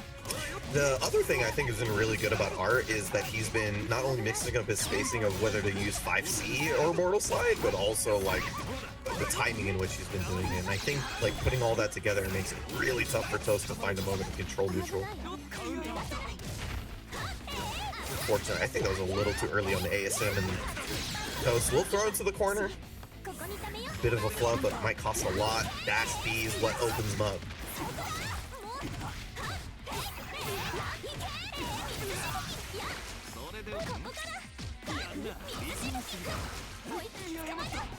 Oh, this one? That's another throw. I think even another throw wouldn't quite kill, but Art does get cycle after the situation. Plus frames. Starts off with a 2C there. Definitely interesting. It might plant the thought in Toast's mind to press a button there later. Oh, that was so good. Run up, just a little tiny delayed 2C to catch the fuzzy mash. That's definitely a player read there, just kind of feeling out the timing of the opponent and adjusting accordingly. 2C is a great tool for that, but god man, Art's looking good so far. What's looking good though is the dash Bs. That's been kind of consistently the biggest opening for Toast outside of throw.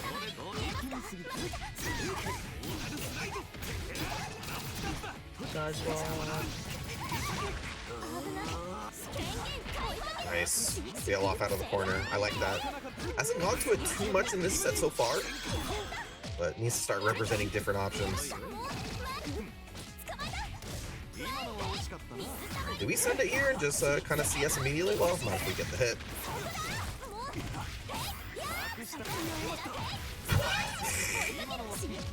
That was an artthefool reset. I was about to say the same thing. Hit him with his own pimp a little bit, but find the time to CS in the middle of that and turn that into 200 meter going into this next round.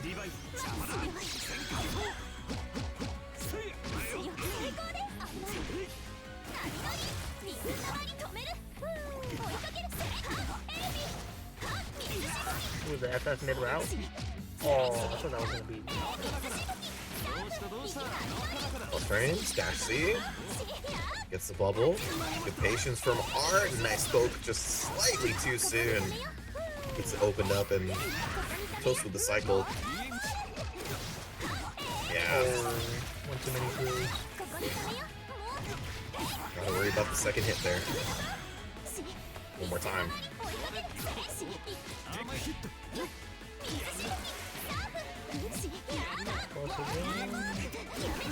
Blocking most of these 2-2s though, we've got Celestial, we're gonna have 200 here. And Toast now playing patiently. Understands he doesn't need to go through too much. What a timing for a CSM. Has cycle to boot as well. There's definitely an opportunity up until that moment. Didn't go as far as he wanted there. And Toast will put his first game in this Grand Finals on the board.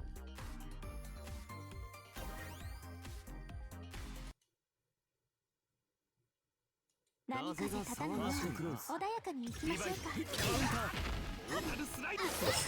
quite for the trade combo, but let's take the first hit here.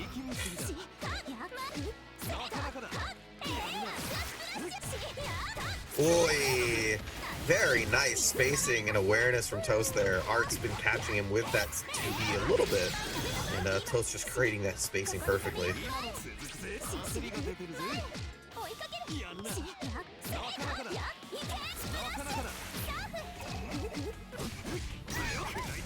Big 2A.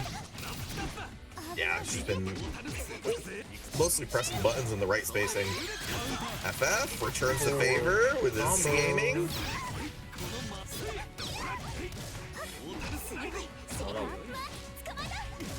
Yeah, throws into the corner. Puts himself in a good situation. Art does have cycle on this wake up. CS. Throws out of the corner though. Yeah, defensive throw. Accidentally turned into a slightly worse situation for them, but does get the hit afterwards. CS to combo. Toast taking a lead finally in this Grand Finals. I feel like we're working towards a game 5 situation, but Tough though. I feel like Art needs to find that stabilization. yeah, I don't know if Reaper just 2-4 sees it. Toast has been extremely consistent in attacking that, or not overextending in those moments. I mean, nonetheless, fine thing. Oh my god. Alright. It's okay. Try the combo again. Do it again.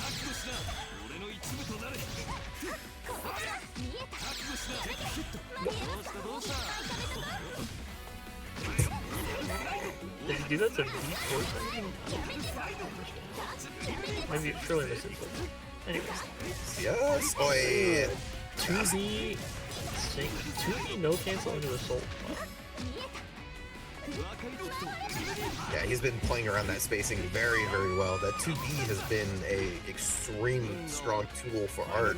That's a big round. Finally, stopping the bleeding just a little bit in Art. Now, or both players, I should say, are playing for the lead. Oh, drop the combo, unfortunately. Yeah, 56B there.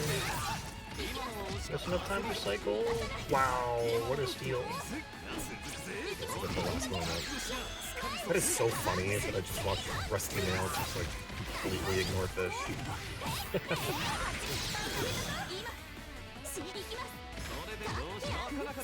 Oh, no bubble setup this time. Maybe wanted to keep it simple. Big frame trap with the 6-6C into A-Rep guy. Is it in now? Not quite. Wait a minute. Wait a minute. Wait a minute. We've seen Art come back from this. Doesn't spend the Whirlpool. Yeah. Yeah. Once again, generally think that DP is fortunately pretty weak, but you know, round end situation like that can't really test Toast's reaction. He's been really good with using that in those moments. Even if it's slow, it's still a one button DP. You can press while holding down back. Yeah, it's very true. Toast trying to go for the closeout here, trying to take the first round to help him out, and the CS or the cycle should give him a little bit more extra pressure there. Reset with the dive. Wow. Great defense and finds the 3C hit. No! Oh, I want to praise his spacing so much, but it's not going to matter if you don't get the combos off of it. Oh, throw loops. Throw loops. Do it again. Do it again. It would have worked. Do it again. Oh, wow. Oh, my God. Yes. Oh. Yes. He's dead. Yes, man. Combo work? Okay, this combo does work. Spend. Thank you. I want to see it. More ASM. Oh, that sucks. I love that sucks. That's just awful. That's my only reaction. If I'm Art, I'm like, this sucks. Wow! Oh, that was like super max range. What a counterboat. Oh, a little too slow with the change there.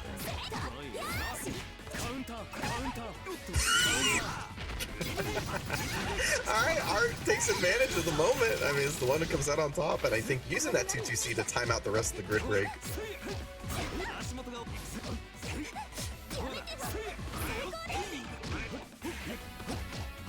Oh my god. Yeah. Find the forcing from the change. This time doesn't get caught with the dash B afterwards. In one of the earlier matches in this reset point moment, I mean, didn't get capped with that dash B, so good. Yeah, oh my god! Oh my god! That's crazy! Oh, board back dash is something, man. Should be able to kill off of this. Yes! Spend. Yes! We're getting a game 5! It has to happen this way. Yeah, it just felt too prophesized. Like, it's too symmetrical, but as in fighting games goes, there needs to be a break point, and this is it for the tournament. Art versus Toast, one more to go. Yeah, whoever ends up taking it, you cannot deny that they had to work for it.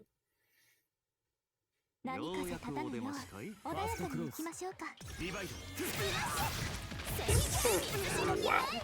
That's our Rekka, huh? Oh my god. He actually just presses buttons good. What can he say? He just presses the 2B right.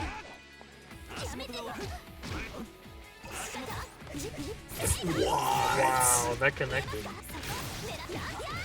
I did not know that the JB would hit like that. Okay, another hit for Toast, but triple 2A starter, not the most damage, but yeah, we're still gonna spend for the setup. I guess thrown. I don't think gonna die for this one, but next one will do it.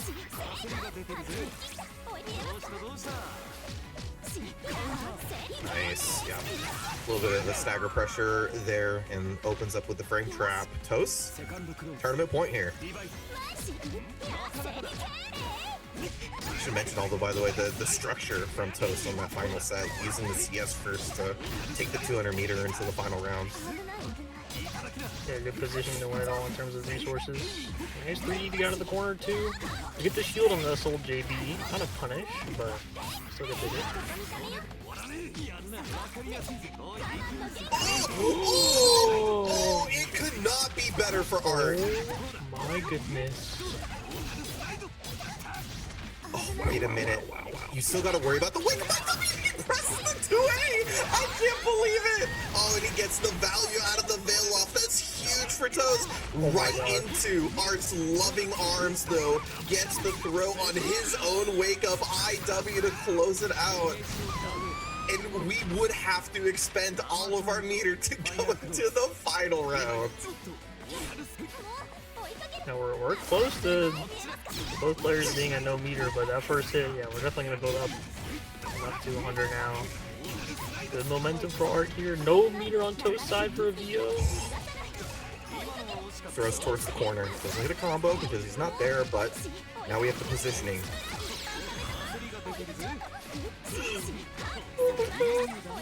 my god! Oh. Just Triple 2A though. Not gonna hurt that much. yeah, and that's it for the meter too, because Art one cycle in the middle of that. Oh no! Not like this! Not like this! Oh, good response. Gonna get the side swap. Yeah, doesn't have a response to that. The punish! Goes into C Mortal Slide.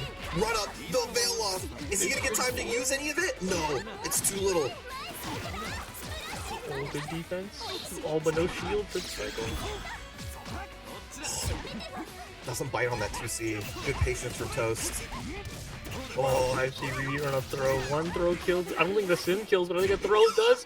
3D and wake up, you're crazy. It's not enough. He can't get enough of that. CS, FF. Oh my god, he's too far. He gets the hit. Toast is gonna be able to close this out. He's super. Doesn't even need it. Toast is going to be this week's Boston Blue Beat UNI2 winner. Wow, wow, wow, wow, wow. No way. Oh, it literally goes down to the final moment. I actually had a pixel of health. It literally could not have been closer. Oh, like Wow, if that was that amazing. if that Mortal Slide was like a Grim Reaper instead for the confirm out of the air, like it's over. Yeah. But obviously extremely hard in the moment to recognize those. But damn, what a freaking tournament from Art though. Yeah, that was some great gaming all around. Guys, playing the Match Arena codes, come on. Come on. Playing the Match Arena codes, please. Please, we got 17 left. Okay, that's a little bit better than I thought it would be actually, but we do want it at 0. Especially after witnessing that Grands, come on. Give these gamers some money. Let's get him a little bit. But in the meantime, I want to say thank you guys for joining us. We have a couple more things to say before we let go. I wanted to mention once again that we do have offline Boston Blue Beats happening. This next one's going to be happening on April 18th. And we have the games that you see each week in and week out on Boston Blue Beat, but we also have a couple of more that you see on the bottom left of your screen. So if you're in the area, you have to go out, support your locals, all of that stuff. And then lastly, we have just the Portland main local, which is happening on, I'm forgetting, March 27th this week. It is this week. So check that out if you're in the area, because as I've heard, Maine in general doesn't get a ton of locals. So if you want something like that to exist in your area, please go check it out, show your support. And there it is. You can go to the link there. You can just go here and do !wave- and get to the link necessary for the Start DG. And then one quick shout out to, just to mention you guys, to the GoFundMe we've talked about before, Ludovic. Unfortunately suffering from ice attainments, looking to do some legal defense. Every bit helps. We brought it up at a lot of these tournaments. Hope you guys can support, a member of our community would be very much appreciated. It's unfortunate what he's going through, but it's a bit of the very nice to see the support from people around the fighting game community. So good stuff. Congratulations to everybody in the tournament. We had some great runs from players that we didn't expect it from, but good to see it because that means they're on the up and up. And other than that, Lid, you got anything else? No, I think that's it. We're gonna send you guys on over to CBAT's stream. Don't know if you guys have heard, but there's a little event happening called Grid Break, and maybe some of us here talking right now are included, perhaps. But CBATS is one of those members. He's playing some Uni right now, I believe, and I think that's where we're gonna send you guys. Yep. So thank you guys so much for joining us this week. It was a wonderful bracket. And make sure you leave a follow so you're making sure you know when we're live each and every week. But from Lid, Boston Blue Beat, and I, thank you guys for joining us. I'll see you guys next week. Bye-bye.